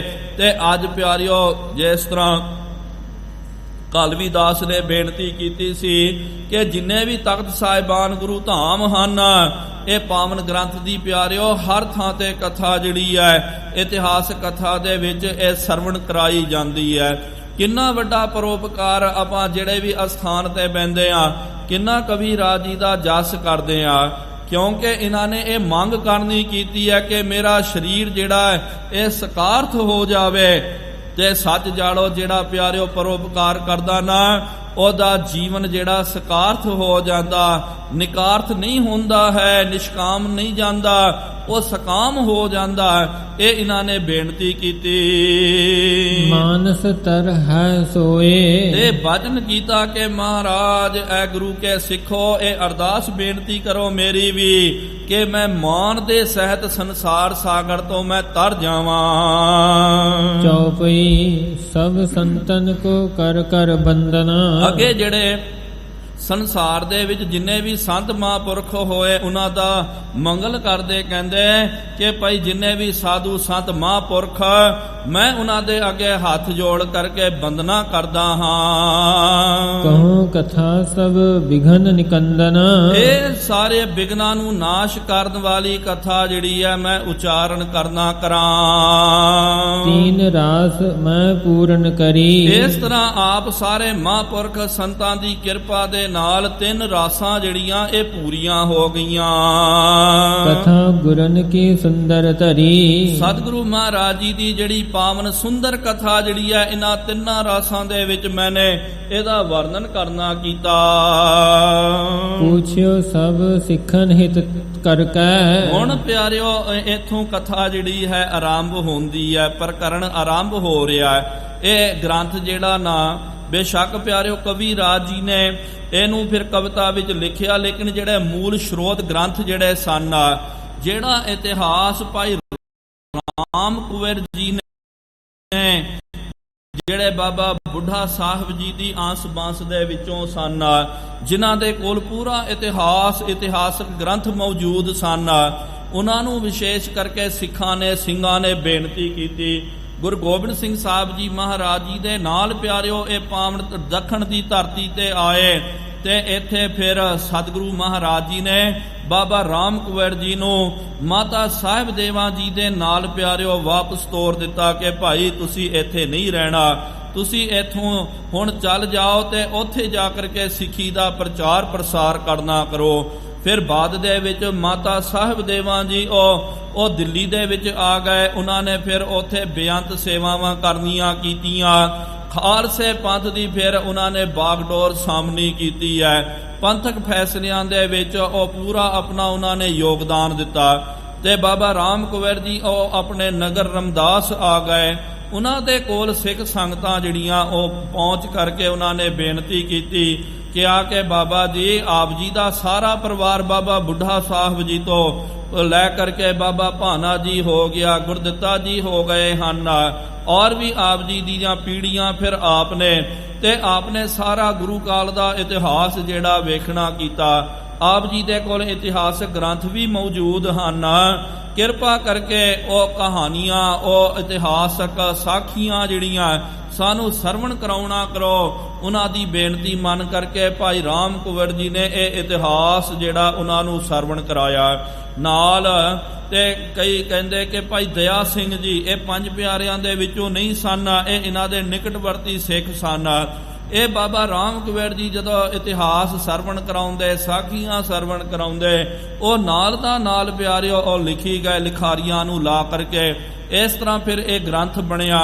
ਫਿਰ ਉਹ ਗ੍ਰੰਥ ਦੇ ਵਿੱਚੋਂ ਸਾਖੀਆਂ ਲੈ ਕਰਕੇ ਕਵੀ ਰਾਜ ਜੀ ਨੇ ਇਹ ਗੁਰਪ੍ਰਤਾਪ ਸੂਰਜ ਗ੍ਰੰਥ ਔਰ ਵੀ ਜਿਹੜੇ ਇਤਿਹਾਸਕ ਸਰੋਤ ਜਿਹੜੇ ਸਨ ਉਥੋਂ ਕਥਾ ਨੂੰ ਲੈ ਕਰਕੇ ਸਾਖੀਆਂ ਨੂੰ ਲੈ ਕਰਕੇ ਇਹਨਾਂ ਨੇ ਇਹ ਇਤਿਹਾਸਕ ਗ੍ਰੰਥ ਲਿਖਣਾ ਕੀਤਾ। ਕਥਾ ਗੁਰਨ ਕੀ ਕਹੋ ਵਿਚਰ ਕੈ, ਉਹਨਾਂ ਨੂੰ ਬੇਨਤੀ ਕੀਤੀ ਹੈ ਕਿ ਭਾਈ ਆਪ ਹੁਣ ਸਤਿਗੁਰੂ ਮਹਾਰਾਜ ਜੀ ਦੀ ਕਥਾ ਸਾਨੂੰ ਸਰਵਣ ਕਰਾਉਣਾ ਕਰੋ। ਰਾਮ ਕੁੰਵਰ ਸੋ ਸਕਲ ਉਚਾਰੀ, ਭਾਈ ਰਾਮ ਕੁੰਵਰ ਜੀ ਨੇ ਇਹ ਸਾਰੀ ਕਥਾ ਉਚਾਰਨ ਕੀਤੀ। ਸੁੰਦਰ ਬਿਦ ਜਿਤ ਬਹੁ ਵਿਸਥਾਰੀ, ਸੁੰਦਰ ਤੇ ਵਿਧੀ ਦੇ ਨਾਲ ਵਧੀਆ ਇਹਦਾ ਵਿਸਥਾਰ ਕਰਨਾ ਕੀਤਾ। ਤਿਸ ਪ੍ਰਸੰਗ ਤੇ ਸਿੱਖਣ ਕਥਾ, ਤਿਸ ਪ੍ਰਸੰਗ ਤੇ ਉਹ ਜਿਹੜਾ ਪ੍ਰਸੰਗ ਜਿਹੜਾ ਉਥੋਂ ਸਿੱਖਾਂ ਦੀ ਜਿਹੜੀ ਕਥਾ ਹੈ। ਜਥਾ ਹੁਤੀ ਗਨ ਬਰਨੀ ਤਥਾ, ਕਵੀ ਰਾਜ ਜੀ ਨੇ ਪਿਆਰਿਓ ਇਹ ਹਵਾਲਾ ਵੀ ਦੇ ਦਿੱਤਾ। ਕਈ ਵਾਰੀ ਦੇਖੋ ਆਪਾਂ ਜਦੋਂ ਕਥਾ ਕਰਦੇ ਆ ਜਾਂ ਕੋਈ ਸਾਖੀ ਲੈਂਦੇ ਆ ਤੇ ਫਿਰ ਕਈ ਵਾਰੀ ਸਾਨੂੰ ਪ੍ਰਮਾਣ ਵੀ ਦੇਣਾ ਪੈਂਦਾ ਕਿ ਭਾਈ ਕਿ ਆ ਜਿਹੜੀ ਸਾਖੀ ਜਿਹੜੀ ਹੈ ਜਾਂ ਆ ਪ੍ਰਮਾਣ ਜਿਹੜਾ ਅਸੀਂ ਇਸ ਗ੍ਰੰਥ ਦੇ ਵਿੱਚੋਂ ਲਿਆ। ਕਈ ਵਾਰੀ ਕਥਾ ਕਰਦੇ ਆ ਅਸੀਂ ਪ੍ਰਮਾਣ ਦਿੰਦੇ ਆ ਤੇ ਫਿਰ ਕਈ ਜਿਹੜੇ ਸੱਜਣ ਉਹ ਦੱਸ ਵੀ ਦਿੰਦੇ ਕਿ ਇਹ ਪ੍ਰਮਾਣ ਭਾਈ ਅਸੀਂ ਗੁਰੂ ਗ੍ਰੰਥ ਸਾਹਿਬ ਜੀ ਦੇ ਵਿੱਚੋਂ, ਜਾਂ ਇਹ ਜਿਹੜਾ ਪ੍ਰਮਾਣ ਹੈ ਇਹ ਦਸਮ ਗ੍ਰੰਥ ਸਾਹਿਬ ਜੀ ਦੇ ਵਿੱਚੋਂ, ਸਰਬਲੋ ਪ੍ਰਕਾਸ਼ ਦੇ ਵਿੱਚੋਂ, ਜਾਂ ਔਰ ਕਵੀਆਂ ਦੀ ਜਿਹੜੀ ਰਚਨਾ ਉਹਦੇ ਵਿੱਚੋਂ ਲਿਆ ਗਿਆ। ਇਹਦੇ ਨਾਲ ਗੱਲ ਪੂਰੀ ਐਥੈਂਟਿਕ ਹੋ ਜਾਂਦੀ ਹੈ, ਬਣ ਜਾਂਦੀ ਹੈ ਕਿ ਹਾਂ ਭਈ ਇਹ ਸਰੋਤ ਤੋਂ ਇਹਨਾਂ ਨੇ ਆ ਚੀਜ਼ਾਂ ਜਿਹੜੀਆਂ ਲਈਆਂ। ਕਈ ਵਾਰੀ ਪਿਆਰਿਓ ਹੁਣ ਇਹ ਤਾਂ ਬਹੁਤ ਵਧੀਆ ਪਹਿਲੇ ਜ਼ਮਾਨੇ ਦੇ ਵਿੱਚ ਨਹੀਂ ਹੋਇਆ ਕਰਦਾ ਸੀ ਜ਼ਿਆਦਾ, ਲੇਕਿਨ ਹੁਣ ਜਿਹੜੇ ਰਾਈਟਰ ਹੁੰਦੇ ਹਨ ਇਤਿਹਾਸ ਲਿਖਣ ਵਾਲੇ, ਜਦੋਂ ਵੀ ਪਿਆਰਿਓ ਕੋਈ ਉਹ ਇਤਿਹਾਸ ਲੈਂਦੇ, ਕੋਈ ਵੀ ਇਹ ਪੱਖ ਲੈਂਦੇ, ਨਾਲ ਦੇ ਨਾਲ ਹੀ ਪਿਆਰਿਓ ਉਹਨੂੰ ਕੋਟ ਕਰਕੇ ਥੱਲੇ ਨੋਟ ਦੇ ਦਿੰਦੇ ਹਨ ਕਿ ਭਾਈ ਆ ਜਿਹੜੀ ਘਟਨਾ ਹੈ, ਆ ਸਾਖੀ ਅਸੀਂ ਫਲਾਣੇ ਗ੍ਰੰਥ ਤੋਂ ਤੇ ਲਈ ਹੋਈ ਹੈ। ਉਹਨਾਂ ਦਾ ਹਵਾਲਾ ਵੀ ਦੇ ਦਿੱਤਾ ਜਾਂਦਾ ਹੈ। ਇੱਥੇ ਕਵੀ ਰਾਜ ਜੀ ਨੇ ਇਹ ਹਵਾਲਾ ਦਿੱਤਾ ਕਿ ਭਾਈ ਬਾਬਾ ਰਾਮ ਕੁੰਵਰ ਜੀ ਨੇ ਜੋ ਕਥਾ ਸਰਵਣ ਕਰਾਈ ਸੀ ਤੇ ਉਹਨਾਂ ਤੋਂ ਫਿਰ ਜੋ ਉਹਨਾਂ ਨੇ ਦਸਤਾਵੇਜ਼ ਰੱਖੇ ਸਨ, ਜੋ ਲਿਖਤ ਬਣਾਈ, ਉਹਦੇ ਵਿੱਚੋਂ ਅਸਾਂ ਨੇ ਕਥਾ ਪ੍ਰਾਪਤ ਕੀਤੀ। ਸਭ ਸਿੰਘਨ ਕੋ ਅਧਿਕ ਰਿਝਾਵਾ, ਸਾਰੇ ਜਿਹੜੇ ਸਿੰਘ ਜਿਹੜੇ ਬੈਠੇ ਹੋਏ ਸਨ ਉਹਨਾਂ ਨੂੰ ਕਥਾ ਸਰਵਣ ਕਰਾ ਕੇ ਬੜਾ ਰਿਝਾਇਆ ਹੈ। ਔਰ ਸਭ ਹੋਨ ਚਾਉ ਵਧਾਵਾ, ਇਹ ਕਥਾ ਹੀ ਪਿਆਰਿਓ ਇਹੋ ਜੀ ਰਸਦਾਈ ਕਥਾ ਹੈ ਤੇ ਇੱਕ ਵਾਰੀ ਪਿਆਰਿਓ ਕੋਈ ਸੁਣ ਲਵੇ ਨਾ ਸ਼ਰਧਾ ਭਾਵਨਾ ਦੇ ਨਾਲ ਤੇ ਉਹਨੂੰ ਫਿਰ ਪਿਆਰਿਓ ਚੇਟਕ ਲੱਗ ਜਾਂਦਾ। ਜਿਸ ਤਰ੍ਹਾਂ ਕਿ ਸਿਆਣੇ ਕਹਿੰਦੇ ਨਾ ਕਿ ਜਿਹੜਾ ਸਪੇਲਾ ਹੁੰਦਾ ਨਾ ਤੇ ਜਦੋਂ ਬੀਨ ਵਜਾਉਂਦਾ ਤੇ ਫਿਰ ਪਿਆਰਿਓ ਸੱਪਾਂ ਨੂੰ ਕੀਲ ਕਰਕੇ ਰੱਖ ਦਿੰਦਾ ਹੈ। ਇਸ ਤਰ੍ਹਾਂ ਹੀ ਪਿਆਰਿਓ ਇਹ ਕਥਾ ਜਿਹੜੀ ਹੈ ਕੀਲਣ ਵਾਲੀ ਹੁੰਦੀ ਹੈ। ਕੋਈ ਵਧੀਆ ਜਿਹੜਾ ਕਥਾਵਾਚਕ ਹੋਵੇ, ਇਤਿਹਾਸ ਦੀ ਕਥਾ ਜੇ ਗੁਰੂ ਆਸ਼ੇ ਅਨੁਸਾਰ, ਸਿੱਖੀ ਸਿਧਾਂਤ ਅਨੁਸਾਰ ਕਰਦਾ ਤੇ ਸੁਣਨ ਵਾਲੇ ਪਿਆਰਿਓ ਫਿਰ ਆਪ ਮੁਹਾਰੇ ਕੀਲੇ ਜਾਂਦੇ ਹਨ ਤੇ ਰਸ ਉਹਨਾਂ ਦਾ ਫਿਰ ਮੁਕਦਾ ਨਹੀਂ ਹੈ। ਇੱਕ ਵਾਰੀ ਸੁਣ ਲਿਓ, 2 ਵਾਰੀ ਕਈਆਂ ਨੇ ਪਿਆਰਿਓ ਨੇਮ ਬਣਾ ਲਿਆ। ਹੁਣ ਵੀ ਤਖਤ ਸਾਹਿਬ ਜੀ ਦੇ ਵਿੱਚ ਪਿਆਰਿਓ ਬੇਅੰਤ ਇਹੋ ਜਿਹੇ ਸੱਜਣ ਮਹਾਂਪੁਰਖ ਬੈਠੇ ਹੋਏ, ਹੋ ਸਕਦਾ ਪਿਆਰਿਓ, ਕਿਉਂਕਿ ਮਹਾਂਪੁਰਖ ਜਦੋਂ ਇਹ ਆਪਾਂ ਬਚਨ ਕਰਦੇ ਆ ਨਾ, ਕਈਆਂ ਨੂੰ ਲੱਗਦਾ ਕਿ ਭਾਈ ਆ ਮਹਾਂਪੁਰਖ ਦਾ ਮਤਲਬ ਕਿ ਭਾਈ ਜਿਹਨੇ ਕੋਈ ਲਿਬਾਸ ਧਾਰਨ ਕੀਤਾ, ਚੋਲਾ ਆਦਿਕ ਧਾਰਨ ਕੀਤਾ। ਨਹੀਂ ਪਿਆਰਿਓ, ਉਸ ਅਰਥਾਂ ਦੇ ਵਿੱਚ ਨਹੀਂ। ਹੋ ਸਕਦਾ ਕਈ ਜਿਹੜੇ ਗੁਰਮੁਖ ਸੱਜਣ ਪੈਂਟ ਸ਼ਰਟ ਸੰਸਾਰੀ ਵਸਤਰਾਂ ਨੂੰ ਧਾਰਨ ਕਰਦੇ, ਲੇਕਿਨ ਉਹਨਾਂ ਦਾ ਜੀਵਨ ਵੇਖੋ। ਉਹਨਾਂ ਨੂੰ ਜਦੋਂ ਪੁੱਛਦੇ ਆ, ਪੁੱਛਣ ਦੀ ਗੱਲ ਛੱਡੋ ਪਿਆਰਿਓ, ਅਸੀਂ ਆਪ ਵੇਖਿਆ ਕਈ ਸਾਲਾਂ ਤੋਂ 10-10, 15-15, 20-20, 25-25 ਸਾਲਾਂ ਤੋਂ ਉਹ ਨੇਮ ਅਨੁਸਾਰ ਪਿਆਰਿਓ ਇਹ ਕਥਾ ਸਰਵਣ ਕਰਦੇ ਹਨ ਇਤਿਹਾਸ ਦੀਆਂ, ਕਿਉਂਕਿ ਫਿਰ ਚਾਅ ਲੱਗਦਾ ਹੈ। ਤੇ ਜਦੋਂ ਤੱਕ ਪਿਆਰਿਓ ਚਾਅ ਨਾ ਲੱਗੇ, ਮਨ ਨਾ ਜੁੜੇ, ਉਦੋਂ ਤੱਕ ਪਿਆਰਿਓ ਇਹ ਨੇਮ ਵੀ ਨਹੀਂ ਬਣਦਾ। ਤੇ ਫਿਰ ਹੋ ਸਕਦਾ ਬੰਦਾ ਜ਼ਬਰਦਸਤੀ ਕੋਈ ਕੰਮ ਕਰੇ, 10-15 ਦਿਨ ਤੱਕ ਕਰ ਸਕਦਾ, ਲੇਕਿਨ ਜ਼ਿਆਦਾ ਲੰਬਾ ਸਮਾਂ, ਭਾਈ ਜੇਬ ਤੋਂ ਹੱਥ ਕੱਟ, ਚਲੋ, ਜ਼ਿਆਦਾ ਲੰਬਾ ਸਮਾਂ ਉਹ ਕੰਮ ਨਹੀਂ ਕਰ ਸਕਦਾ। ਇਸ ਕਰਕੇ ਪਿਆਰਿਓ ਆ ਜਿਹੜਾ ਹੈ ਚਾਅ ਜਿਹੜਾ ਇਹਦੇ ਨਾਲ ਵੱਧ ਜਾਂਦਾ ਤੇ ਫਿਰ ਉਹਨਾਂ ਸਿੱਖਾਂ ਦੇ ਅੰਦਰ ਵੀ ਭਾਈ ਬੜਾ ਚਾਅ ਪੈਦਾ ਹੋ ਗਿਆ। ਉਹ ਬਾਰ-ਬਾਰ ਭਾਈ ਰਾਮ ਕੁੰਵਰ ਜੀ ਨੂੰ ਬੇਨਤੀ ਕਰਦੇ, ਬਾਬਾ ਜੀ ਔਰ ਕਥਾ ਸਰਵਣ ਕਰਾਓ। ਮਨ ਨਹੀਂ ਰੱਜਿਆ, ਬਾਬਾ ਜੀ ਇਸ ਤਰ੍ਹਾਂ ਕੀ ਹੋਇਆ ਹੈ, ਉਹ ਸਾਖੀ ਕੀ ਹੈ, ਬਾਰ-ਬਾਰ ਪੁੱਛ ਕਰਕੇ ਤੇ ਫਿਰ ਉਹਨਾਂ ਤੋਂ ਕਥਾ ਸਰਵਣ ਕਰਦੇ। ਕਥਾ ਸੁਨਨ ਕਰ ਮਨ ਰੁਚ ਜਾਗੀ, ਉਹਨਾਂ ਦੀ ਰੁਚੀ ਜਿਹੜੀ ਹੈ ਕਥਾ ਸਰਵਣ ਕਰਨ ਦੇ ਉੱਤੇ ਜਾਗ ਗਈ ਹੈ। ਗੁਰ ਪਗ ਪੰਕਜ ਕੇ ਅਨੁਰਾਗੀ, ਉਹ ਸਤਿਗੁਰੂ ਮਹਾਰਾਜ ਜੀ ਦੇ ਚਰਨ ਕਮਲਾਂ ਦੇ ਅਨੁਰਾਗੀ ਪ੍ਰੇਮੀ ਬਣ ਗਏ। ਸਭਨ ਸੁਜਸ ਕੋ ਵਰਣਨ ਕੀਨਾ, ਫਿਰ ਸਾਰਿਆਂ ਨੇ ਇਹ ਕਥਾ ਦਾ ਭਾਵ ਕਿ ਭਾਈ ਰਾਮ ਕੁੰਵਰ ਜੀ ਦਾ ਸੁਜਸ ਵਰਣਨ ਕਰਨਾ ਕੀਤਾ। ਰਾਮ ਕੁੰਵਰ ਸਰਵਗ੍ਯ ਪ੍ਰਵੀਨਾ, ਸਾਰੇ ਸਿੱਖ ਮਿਲ ਕਰਕੇ ਕਹਿੰਦੇ ਕਿ ਭਾਈ ਰਾਮ ਕੁੰਵਰ ਜੀ ਉਹ ਸਰਵਗ੍ਯ ਹਨ, ਬੜੇ ਪ੍ਰਵੀਨ ਹਨ। ਭੂਤ ਭਵਿਖਯਤ ਕੇਰ ਬਿਰਤਾਂਤ, ਜਿਹੜਾ ਭੂਤ ਕਾਲ ਦੇ ਵਿੱਚ ਜਾਂ ਭਵਿਸ਼ ਦੇ ਵਿੱਚ ਜਿਹੜੇ ਬਿਰਤਾਂਤ ਹੋਣ ਵਾਲੇ ਉਹ ਸਾਰਿਆਂ ਨੂੰ ਜਾਣਦੇ, ਇਹਨਾਂ ਨੂੰ ਸਾਰਿਆਂ ਦਾ ਗਿਆਨ ਹੈ। ਹਸਤਾਮਲ ਸਮ ਜਿਸ ਉਰ ਗਿਆਤ, ਜਿਸ ਤਰ੍ਹਾਂ ਕਿ ਹਸਤਾਮਲ ਕਹਿੰਦੇ ਹਨ, ਹੱਥ ਦੇ ਉੱਤੇ ਪਿਆਰਿਓ ਉਹ ਕੋਈ ਬੰਦਾ ਆਮਲਾ ਰੱਖ ਲਵੇ ਨਾ ਤੇ ਆਪਾਂ ਪੂਰਾ ਆਪਣੇ ਦ੍ਰਿਸ਼ਟੀ ਗੋਚਰ ਹੁੰਦਾ ਹੈ। ਕੋਈ ਵੱਡਾ ਸਾਰਾ ਫਰੂਟ ਰੱਖ ਲਿਓ, ਭਾਵੇਂ ਕੋਈ ਤਰਬੂਜ ਰੱਖ ਲਿਓ ਹੱਥ ਵਿੱਚ, ਉਹ ਤੁਹਾਡੀ ਦ੍ਰਿਸ਼ਟੀ ਗੋਚਰ ਨਹੀਂ ਹੋਵੇਗਾ। ਸਾਹਮਣੇ ਦਾ ਪੱਖ ਨਜ਼ਰ ਆਵੇਗਾ, ਪਿੱਛੇ ਦਾ ਨਜ਼ਰ ਨਹੀਂ ਆਵੇਗਾ। ਆਂਵਲਾ ਰੱਖ ਦਿਓ ਪਿਆਰਿਓ, ਤੁਹਾਨੂੰ ਸਭ ਨਜ਼ਰ ਆ ਜਾਵੇਗਾ। ਇਸ ਤਰ੍ਹਾਂ ਹੀ ਤੇ ਬਾਬਾ ਜੀ ਦਾ ਗਿਆਨ ਜਿਹੜਾ ਹਸਤਾਮਲ ਦੇ ਵਾਂਗੂ ਹੈ। ਕਥਾ ਸੁਨਾਏ ਆਨੰਦ ਬਿਲੰਦੇ, ਉਹ ਜਦੋਂ ਕਥਾ ਸਰਵਣ ਕਰਾਉਂਦੇ ਨਾ ਤੇ ਬਹੁਤ ਜ਼ਿਆਦਾ ਆਨੰਦ ਆ ਜਾਂਦਾ, ਬਹੁਤ ਚਾਅ ਪੈਦਾ ਹੋ ਜਾਂਦਾ। ਰਿਧ ਕੋ ਬੰਸ ਉਦਧ ਤੁਮ ਚੰਦੇ, ਸੰਗਤਾਂ ਨੇ ਬੇਨਤੀ ਕੀਤੀ, ਬਾਬਾ ਰਾਮ ਕੁੰਵਰ ਜੀ ਆਪ ਜੀ ਬਾਬਾ ਬੁੱਢਾ ਸਾਹਿਬ ਜੀ ਦੇ ਵੰਸ਼ ਦੇ ਵਿੱਚੋਂ ਹੋ। ਜਾਤ ਅਖੇਰ ਨਿਤਾ ਪ੍ਰਤ ਬਾਹਰ, ਆਪ ਰੋਜ਼ ਸ਼ਿਕਾਰ ਖੇਡਣ ਦੇ ਵਾਸਤੇ ਸ਼ਹਿਰ ਤੋਂ ਬਾਰ-ਬਾਰ ਜੰਗਲਾਂ ਦੇ ਵਿੱਚ ਜਾਂਦੇ ਹੋ। ਦਰਸੋ ਨਿਤ ਕਲਗੀਧਰ ਜ਼ਾਹਰ, ਇਹਦੇ ਪਿੱਛੇ ਵੀ ਪਿਆਰਿਓ ਇੱਕ ਕਥਾ ਆਉਂਦੀ ਹੈ। ਇਹ ਹਜੂਰ ਸਾਹਿਬ ਦੀ ਕਥਾ ਹੈ ਤੇ ਸਤਿਗੁਰੂ ਮਹਾਰਾਜ ਜਦੋਂ ਮਾਤਾ ਸਾਹਿਬ ਜੀ ਦੇ ਅਸਥਾਨ ਦੇ ਉੱਤੇ ਵਿਰਾਜਮਾਨ ਸਨ, ਉਥੋਂ ਸਤਿਗੁਰੂ ਮਹਾਰਾਜ ਜੀ ਨੇ ਮਾਤਾ ਸਾਹਿਬ ਦੇਵਾ ਜੀ ਨੂੰ ਵਾਪਸ ਤੋਰਨਾ ਕੀਤਾ ਤੇ ਉਹਨਾਂ ਨੇ ਬੇਨਤੀ ਕੀਤੀ ਕਿ ਆ ਦਾਤਾਰ ਜੀਓ, ਇਹ ਮੇਰਾ ਨਿਤ ਦਾ ਨੇਮ ਹੈ ਕਿ ਜਦੋਂ ਤੱਕ ਮੈਂ ਆਪ ਜੀ ਦੇ ਦਰਸ਼ਨ ਦਿਦਾਰੇ ਨਾ ਕਰ ਲਵਾਂ ਉਦੋਂ ਤੱਕ ਮੈਂ ਅੰਨ ਪਾਣੀ ਗ੍ਰਹਿਣ ਨਹੀਂ ਕਰਦੀ ਆ। ਹੁਣ ਮਹਾਰਾਜ ਆਪ ਜੀ ਮੈਨੂੰ ਵਿਛੋੜਾ ਦੇ ਰਹੇ ਹੋ, ਮੇਰਾ ਨੇਮ ਕਿਸ ਤਰ੍ਹਾਂ ਨਿਭੇਗਾ, ਮੇਰਾ ਨੇਮ ਟੁੱਟ ਜਾਵੇਗਾ, ਇਹਦੇ ਨਾਲ ਤਾਂ ਮੈਨੇ ਮਾਰੀ ਜਾਣਾ ਹੈ, ਮੇਰਾ ਜੀਵਨ ਹੀ ਸਮਾਪਤ ਹੋ ਜਾਵੇਗਾ। ਕਿਉਂਕਿ ਮੈਂ ਜੇ ਚੱਲ ਵੀ ਗਈ, ਆਪ ਜੀ ਜ਼ੋਰ ਪਾਉਂਦੇ, ਉਹ ਕਹਿੰਦੇ ਕਿ ਆਪ ਨੇ ਰਹਿਣਾ ਨਹੀਂ ਹੈ, ਇੱਥੋਂ ਚੱਲ ਜਾਓ। ਜੇ ਮੈਂ ਚੱਲ ਵੀ ਗਈ ਤਾਂ ਸਤਿਗੁਰੂ ਮਹਾਰਾਜ ਮੇਰਾ ਨੇਮ ਟੁੱਟ ਜਾਵੇਗਾ। ਮੈਨੇ ਇਹ ਪੱਕੀ ਅਰਦਾਸ ਕੀਤੀ ਹੈ, ਮੈਂ ਆਪਣੀ ਅਰਦਾਸ ਮੋੜ ਨਹੀਂ ਸਕਦੀ, ਭਾਵੇਂ ਕਿ ਮੇਰੇ ਪ੍ਰਾਣ ਚੱਲ ਜਾਣ। ਤੇ ਉਸ ਵੇਲੇ ਮਹਾਰਾਜ ਜੀ ਨੇ ਆਪਣੇ ਕਮਰ ਕੱਸੇ ਦੇ 5 ਸ਼ਸਤਰ ਜਿਹੜੇ ਉਹ ਮਾਤਾ ਜੀ ਨੂੰ ਦਿੱਤੇ ਤੇ ਕਿਹਾ ਕਿ ਇਹਨੂੰ ਕਦੇ ਵੀ ਤਨ ਦੇ ਉੱਤੇ ਨਹੀਂ ਸਜਾਣਾ ਤੇ ਇਹਨੂੰ ਉਸ ਤਰ੍ਹਾਂ ਹੀ ਸਤਿਕਾਰ ਦੇ ਨਾਲ ਰੱਖ ਕਰਕੇ ਸ਼ਸਤਰਾਂ ਦੇ ਅੰਮ੍ਰਿਤ ਵੇਲੇ ਇਸ਼ਨਾਨ ਕਰਕੇ ਸ੍ਰੀ ਜਪਜੀ ਸਾਹਿਬ ਜੀ ਦਾ ਪਾਠ ਕਰਕੇ ਸ਼ਸਤਰਾਂ ਦੇ ਤੁਸੀਂ ਦਰਸ਼ਨ ਕਰਨਾ ਕਰੋ। ਸੱਚ ਜਾਣੋ, ਸ਼ਸਤਰਾਂ ਦੇ ਦਰਸ਼ਨਾਂ ਦੇ ਵਿੱਚੋਂ ਤੁਹਾਨੂੰ ਸਾਡੇ ਦਰਸ਼ਨਾਂ ਦੀ ਪ੍ਰਾਪਤੀ ਹੋ ਜਾਵੇਗੀ। ਨਾਲ ਬਾਬਾ ਰਾਮ ਕੁਵੇਰ ਜੀ ਉਹਨਾਂ ਨੇ ਵੀ ਬਚਨ ਕੀਤਾ, ਸਤਿਗੁਰੂ ਮਹਾਰਾਜ ਤੇ ਮੈਂ ਤਾਂ ਨਿਤ ਮਹਾਰਾਜ ਆਪ ਜੀ ਦੇ ਦਰਸ਼ਨ ਦੀਦਾਰੇ ਨਹੀਂ ਕਰਦਾ, ਲੇਕਿਨ ਫਿਰ ਵੀ ਪਿਆਰਿਓ ਇਤਿਹਾਸ ਆਪ ਪੜ੍ਹਨਾ ਕਰੋ। ਤੇ ਫਿਰ ਹਰ ਪਿਆਰਿਓ 2-3 ਮਹੀਨੇ ਹੋ ਗਏ ਤਾਂ ਬਾਬਾ ਰਾਮ ਕੁਵੇਰ ਜੀ ਆ ਜਾਇਆ ਕਰਦੇ ਸਨ। ਕਈ ਵਾਰੀ ਮਹਾਰਾਜ ਜੀ ਦੇ ਕੋਲ ਸਾਲ 2-2 ਸਾਲ ਸਮਾਂ ਰਹਿਣਾ, ਨਹੀਂ ਤਾਂ ਫਿਰ ਵਾਪਸ ਚੱਲ ਗਏ। ਫਿਰ 2-3 ਮਹੀਨੇ ਦੇ ਵਿੱਚ ਗੇੜਾ ਕੱਢ ਲੈਂਦੇ ਹਨ ਮਹਾਰਾਜ ਜੀ ਦੇ ਦਰਸ਼ਨ ਕਰਨ ਵਾਸਤੇ।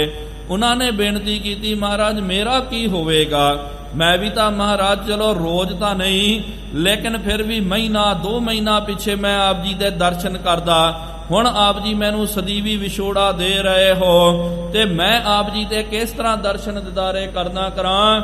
ਸਤਿਗੁਰੂ ਮਹਾਰਾਜ ਜੀ ਨੇ ਕਿਹਾ, ਰਾਮ ਕੁਵੇਰ ਜੀ ਜਦੋਂ ਵੀ ਸਾਡੇ ਦਰਸ਼ਨਾਂ ਦੀ ਚਾਹ ਪੈਦਾ ਹੋਵੇ, ਇਸ਼ਨਾਨ ਪਾਨ ਕਰਕੇ ਗੁਰਬਾਣੀ ਦਾ ਜਾਪ ਕਰਨਾ ਕਰੋ ਤੇ ਕੱਲੇ ਫਿਰ ਜੰਗਲਾਂ ਦੇ ਵਿੱਚ ਤੁਰ ਜਾਓ ਸ਼ਿਕਾਰ ਖੇਡਣ ਦੇ ਵਾਸਤੇ, ਤੇ ਉੱਥੋਂ ਫਿਰ ਤੁਹਾਨੂੰ ਸਾਡੇ ਦਰਸ਼ਨਾਂ ਦੀ ਪ੍ਰਾਪਤੀ ਹੋ ਜਾਵੇਗੀ।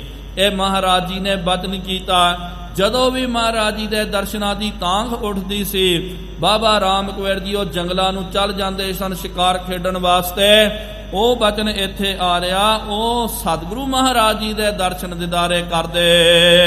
ਅਬਚਲ ਨਗਰ ਜਾਤ ਗੁਰ ਕਹਿਓ, ਜਦੋਂ ਸਤਿਗੁਰੂ ਮਹਾਰਾਜ ਅਬਚਲ ਨਗਰ ਜਾ ਰਹੇ ਸਨ, ਉਸ ਵੇਲੇ ਇਹ ਬਚਨ ਕੀਤਾ ਸੀ, ਇਹਨਾਂ ਨੂੰ ਵਰ ਦਿੱਤਾ, ਸੰਗ ਨ ਤਿਆਗਤ ਜਬ ਚਿਤ ਲਹਿਓ। ਜਦੋਂ ਮਹਾਰਾਜ ਜੀ ਇਹਨਾਂ ਨੂੰ ਆਪਣੇ ਸੰਗ ਤੋਂ ਤਿਆਗ ਕਰਨਾ ਚਾਹੁੰਦੇ ਸੀ, ਇਹਨਾਂ ਨੂੰ ਤੋੜਨਾ ਚਾਹੁੰਦੇ, ਤਾਂ ਮਹਾਰਾਜ ਜੀ ਨੇ ਇਹ ਬਚਨ ਕੀਤਾ ਸੀ, ਇਹ ਵਰ ਦਿੱਤਾ, ਹਮਰੇ ਦਰਸ਼ਨ ਕੋ ਨਿਤ ਚਾਹਤ। ਸਾਡੇ ਦਰਸ਼ਨਾਂ ਦੀ ਨਿਤ ਭਾਈ ਤੁਹਾਡੇ ਮਨ ਦੇ ਵਿੱਚ ਚਾਹ ਹੈ। ਇਸ ਹਿਤ ਚਲਬੇ ਸਾਤ ਉਮਾਹਤ। ਇਸ ਕਰਕੇ ਫਿਰ ਜਦੋਂ ਜਾ ਰਹੇ ਸਨ ਤੇ ਇਹਨਾਂ ਨੇ ਬੇਨਤੀ ਕੀਤੀ, ਮਹਾਰਾਜ ਤੁਹਾਡੇ ਦਰਸ਼ਨਾਂ ਦੀ ਬੜੀ ਚਾਹ, ਮੈਨੂੰ ਵੀ ਆਪਣੇ ਨਾਲ ਰੱਖਣਾ ਕਰੋ, ਮੈਂ ਨਹੀਂ ਜਾ ਸਕਦਾ ਹਾਂ ਵਾਪਸ। ਜਾਤੇ ਤੋਰ ਮਨੋਰਥ ਜੋਈ। ਇਸ ਕਰਕੇ ਮਹਾਰਾਜ ਜੀ ਨੇ ਇਹ ਵਰ ਦਿੱਤਾ, ਬਚਨ ਕੀਤਾ, ਕਿਹਾ ਭਾਈ ਰਾਮ ਕੁਵੇਰ ਜੀ ਤੁਹਾਡਾ ਮਨੋਰਥ ਵੀ ਇਹਦੇ ਨਾਲ ਪੂਰਾ ਹੋਵੇਗਾ। ਸਦਨ ਬਸਹੁ ਪੂਰਹਿ ਹਮ ਸੋਈ। ਤੁਸੀਂ ਆਪਣੇ ਘਰ ਦੇ ਵਿੱਚ ਵਸਣਾ ਕਰੋ, ਇਲਾਕੇ ਦੇ ਵਿੱਚ ਰਹਿ ਕਰਕੇ ਸਿੱਖੀ ਦਾ ਪ੍ਰਚਾਰ ਕਰਨਾ ਕਰੋ। ਤੇ ਰਹੀ ਦਰਸ਼ਨਾਂ ਦੀ ਗੱਲ, ਤੁਸੀਂ ਕਿਹਾ ਨਾ ਕਿ ਮਹਾਰਾਜ ਰੋਜ਼ ਤਾਂ ਨਹੀਂ, ਲੇਕਿਨ 2-4 ਮਹੀਨੇ ਬਾਅਦ ਤਾਂ ਮੈਂ ਜ਼ਰੂਰ ਆ ਕਰਕੇ ਦਰਸ਼ਨ ਕਰਦਾ, ਆਪ ਜੀ ਦੇ ਦਿਦਾਰੇ ਕਰਦਾ। ਤੇ ਮਹਾਰਾਜ ਜੀ ਨੇ ਫਿਰ ਬਚਨ ਕੀਤਾ ਕਿ ਜਦੋਂ ਵੀ ਤੁਹਾਨੂੰ ਦਰਸ਼ਨਾਂ ਦੀ ਤਾਂਘ ਪੈਦਾ ਹੋਵੇ ਤੇ ਤੁਸੀਂ ਫਿਰ ਨਾਮ ਬਾਣੀ ਦਾ ਜਾਪ ਕਰਕੇ ਤੁਸੀਂ ਜੰਗਲਾਂ ਦੇ ਵਿੱਚ ਚੱਲ ਜਾਓ ਸ਼ਿਕਾਰ ਖੇਡਣ ਵਾਸਤੇ, ਤੇ ਤੁਹਾਨੂੰ ਪ੍ਰਕਿਰਤੀ ਦੇ ਵਿੱਚੋਂ ਸਾਡੇ ਦਰਸ਼ਨਾਂ ਦੀ ਪ੍ਰਾਪਤੀ ਹੋ ਜਾਵੇਗੀ।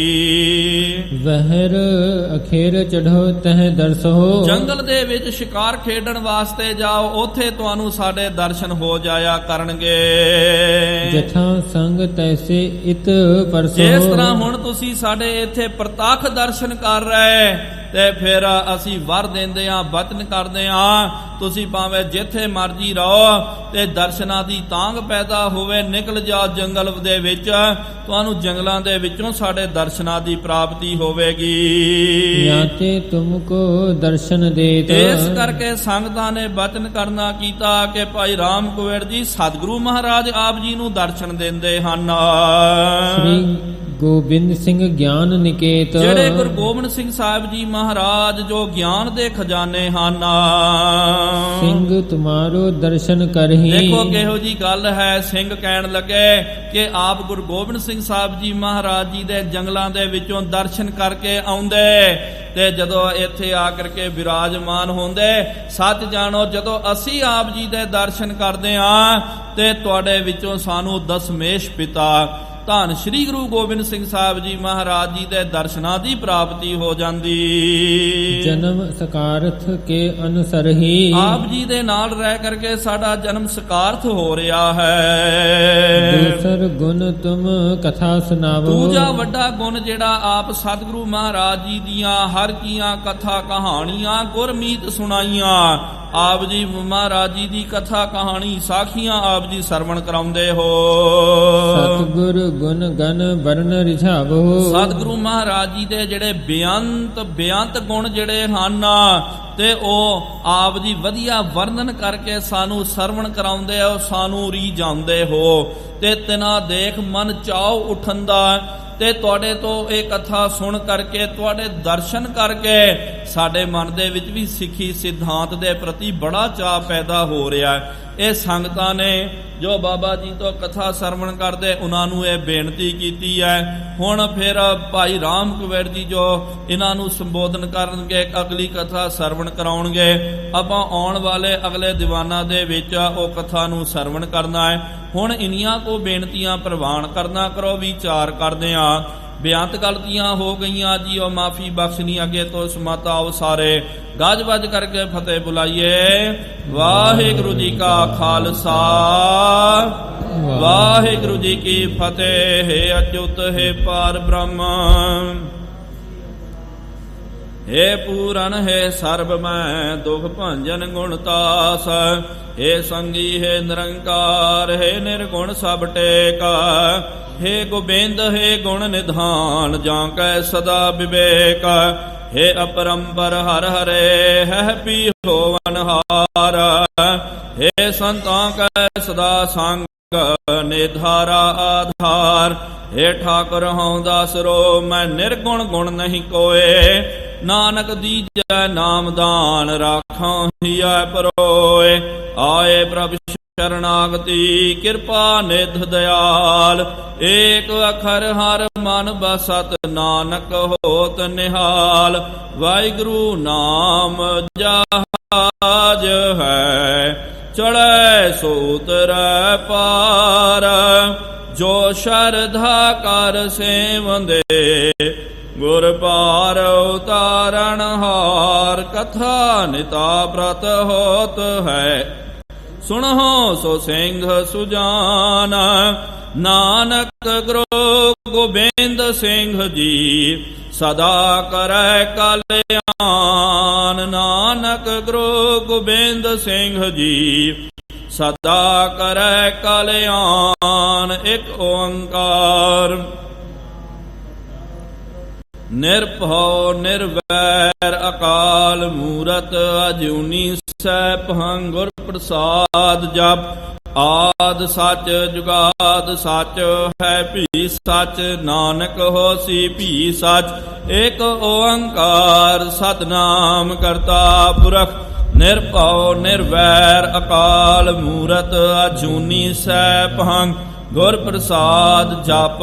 ਆਦ ਸੱਚ ਜੁਗਾਦ ਸੱਚ ਹੈ ਭੀ ਸੱਚ। ਨਾਨਕ ਹੋਸੀ ਭੀ ਸੱਚ। ਇਕ ਓੰਕਾਰ ਸਤਿਨਾਮ ਕਰਤਾ ਪੁਰਖ ਨਿਰਭਉ ਨਿਰਵੈਰ ਅਕਾਲ ਮੂਰਤ ਅਜੂਨੀ ਸੈਭੰ ਗੁਰ ਪ੍ਰਸਾਦ ਜਪ। ਆਦ ਸੱਚ ਜੁਗਾਦ ਸੱਚ ਹੈ ਭੀ ਸੱਚ। ਨਾਨਕ ਹੋਸੀ ਭੀ ਸੱਚ। ਇਕ ਓੰਕਾਰ ਸਤਿਨਾਮ ਕਰਤਾ ਪੁਰਖ ਨਿਰਭਉ ਨਿਰਵੈਰ ਅਕਾਲ ਮੂਰਤ ਅਜੂਨੀ ਸੈਭੰ ਗੁਰ ਪ੍ਰਸਾਦ ਜਪ। ਆਦ ਸੱਚ ਜੁਗਾਦ ਸੱਚ ਹੈ ਭੀ ਸੱਚ। ਨਾਨਕ ਹੋਸੀ ਭੀ ਸੱਚ। ਇਕ ਓੰਕਾਰ ਸਤਿਨਾਮ ਕਰਤਾ ਪੁਰਖ ਨਿਰਭਉ ਨਿਰਵੈਰ ਅਕਾਲ ਮੂਰਤ ਅਜੂਨੀ ਸੈਭੰ ਗੁਰ ਪ੍ਰਸਾਦ ਜਪ। ਆਦ ਸੱਚ ਜੁਗਾਦ ਸੱਚ ਹੈ ਭੀ ਸੱਚ। ਨਾਨਕ ਹੋਸੀ ਭੀ ਸੱਚ। ਵਾਹੋ ਵਾਹੋ ਗੋਬਿੰਦ ਸਿੰਘ ਜੀ। ਵਾਹੋ ਵਾਹੋ ਗੋਬਿੰਦ ਗੋਬਿੰਦ ਸਿੰਘ ਜੀ। ਕਲਗੀਆਂ ਵਾਲੇ ਗੋਬਿੰਦ ਸਿੰਘ ਜੀ। ਕਲਗੀਆਂ ਵਾਲੇ ਗੋਬਿੰਦ ਸਿੰਘ ਜੀ। ਬਾਜਾਂ ਵਾਲੇ ਗੋਬਿੰਦ ਸਿੰਘ ਜੀ। ਬਾਜਾਂ ਵਾਲੇ ਗੋਬਿੰਦ ਸਿੰਘ ਜੀ। ਫੌਜਾਂ ਵਾਲੇ ਗੋਬਿੰਦ ਸਿੰਘ ਜੀ। ਫੌਜਾਂ ਵਾਲੇ ਗੋਬਿੰਦ ਸਿੰਘ ਜੀ। ਸੋਜੀ ਪਿਆਰੇ ਗੋਬਿੰਦ ਸਿੰਘ ਜੀ। ਸੋਜੀ ਪਿਆਰੇ ਗੋਬਿੰਦ ਸਿੰਘ ਜੀ। ਵਾਹੋ ਵਾਹੋ ਗੋਬਿੰਦ ਸਿੰਘ ਜੀ। ਵਾਹੋ ਵਾਹੋ ਗੋਬਿੰਦ ਸਿੰਘ ਜੀ। ਵਾਹੋ ਵਾਹੋ ਗੋਬਿੰਦ ਸਿੰਘ ਜੀ। ਵਾਹੋ ਵਾਹੋ ਗੋਬਿੰਦ ਸਿੰਘ ਜੀ। ਧੰਨ ਧੰਨ ਸਾਹਿਬ ਸ੍ਰੀ ਗੁਰੂ ਨਾਨਕ ਦੇਵ ਜੀ ਮਹਾਰਾਜ। ਧੰਨ ਧੰਨ ਸਾਹਿਬ ਸ੍ਰੀ ਗੁਰੂ ਗੋਬਿੰਦ ਸਿੰਘ ਸਾਹਿਬ ਜੀਓ ਮਹਾਰਾਜ। ਧੰਨ ਧੰਨ ਸਾਹਿਬ ਸ੍ਰੀ ਗੁਰੂ ਗ੍ਰੰਥ ਸਾਹਿਬ ਜੀਓ ਮਹਾਰਾਜ। ਆਪ ਜੀ ਦੇ ਪਾਵਨ ਪਵਿੱਤਰ ਅਸਥਾਨ ਤਖਤ ਸੱਚਖੰਡ ਸ੍ਰੀ ਹਜ਼ੂਰ ਸ੍ਰੀ ਅਬਚਲਨਗੜ੍ਹ ਸਾਹਿਬ ਜੀ ਵਿਖੇ ਸ਼ਾਮਾਂ ਦੇ ਦੀਵਾਨ ਸਜਾਏ ਗਏ ਹਨ। ਸਜੇ ਹੋਏ ਪਾਵਨ ਦੀਵਾਨਾਂ ਦੇ ਵਿੱਚ ਗੁਰ ਇਤਿਹਾਸ ਦੀਆਂ ਕਥਾ ਵਿਚਾਰਾਂ ਹੋਈਆਂ। ਕਥਾ ਵਿਚਾਰਾਂ ਕਰਦਿਆਂ ਬੇਅੰਤ ਗਲਤੀਆਂ ਹੋ ਗਈਆਂ ਜੀਓ। ਮਾਫੀ ਬਖਸ਼ਦੀਆਂ ਅੱਗੇ ਤੋਂ ਸਮਾਤਾਈਆਂ ਸੰਗਤਾਂ ਦੀਆਂ ਹਾਜ਼ਰੀਆਂ ਤਿਲ ਫੁੱਲ ਭੇਟਾਵਾਂ ਪ੍ਰਵਾਨ ਕਰਨੀਆਂ। ਜੋ ਜੀ ਆਪ ਜੀ ਕੇ ਦੁਆਰੇ ਆਵੇ ਸੋ ਸਦਾ ਹੀ ਰਾਜੀ ਪ੍ਰਸੰਨ ਜਾਵੇ। ਗੁਰੂ ਨਾਨਕ ਨਾਮ ਚੜ੍ਹਦੀ ਕਲਾ ਤੇਰੇ ਭਾਣੇ ਸਰਬੱਤ ਦਾ ਭਲਾ।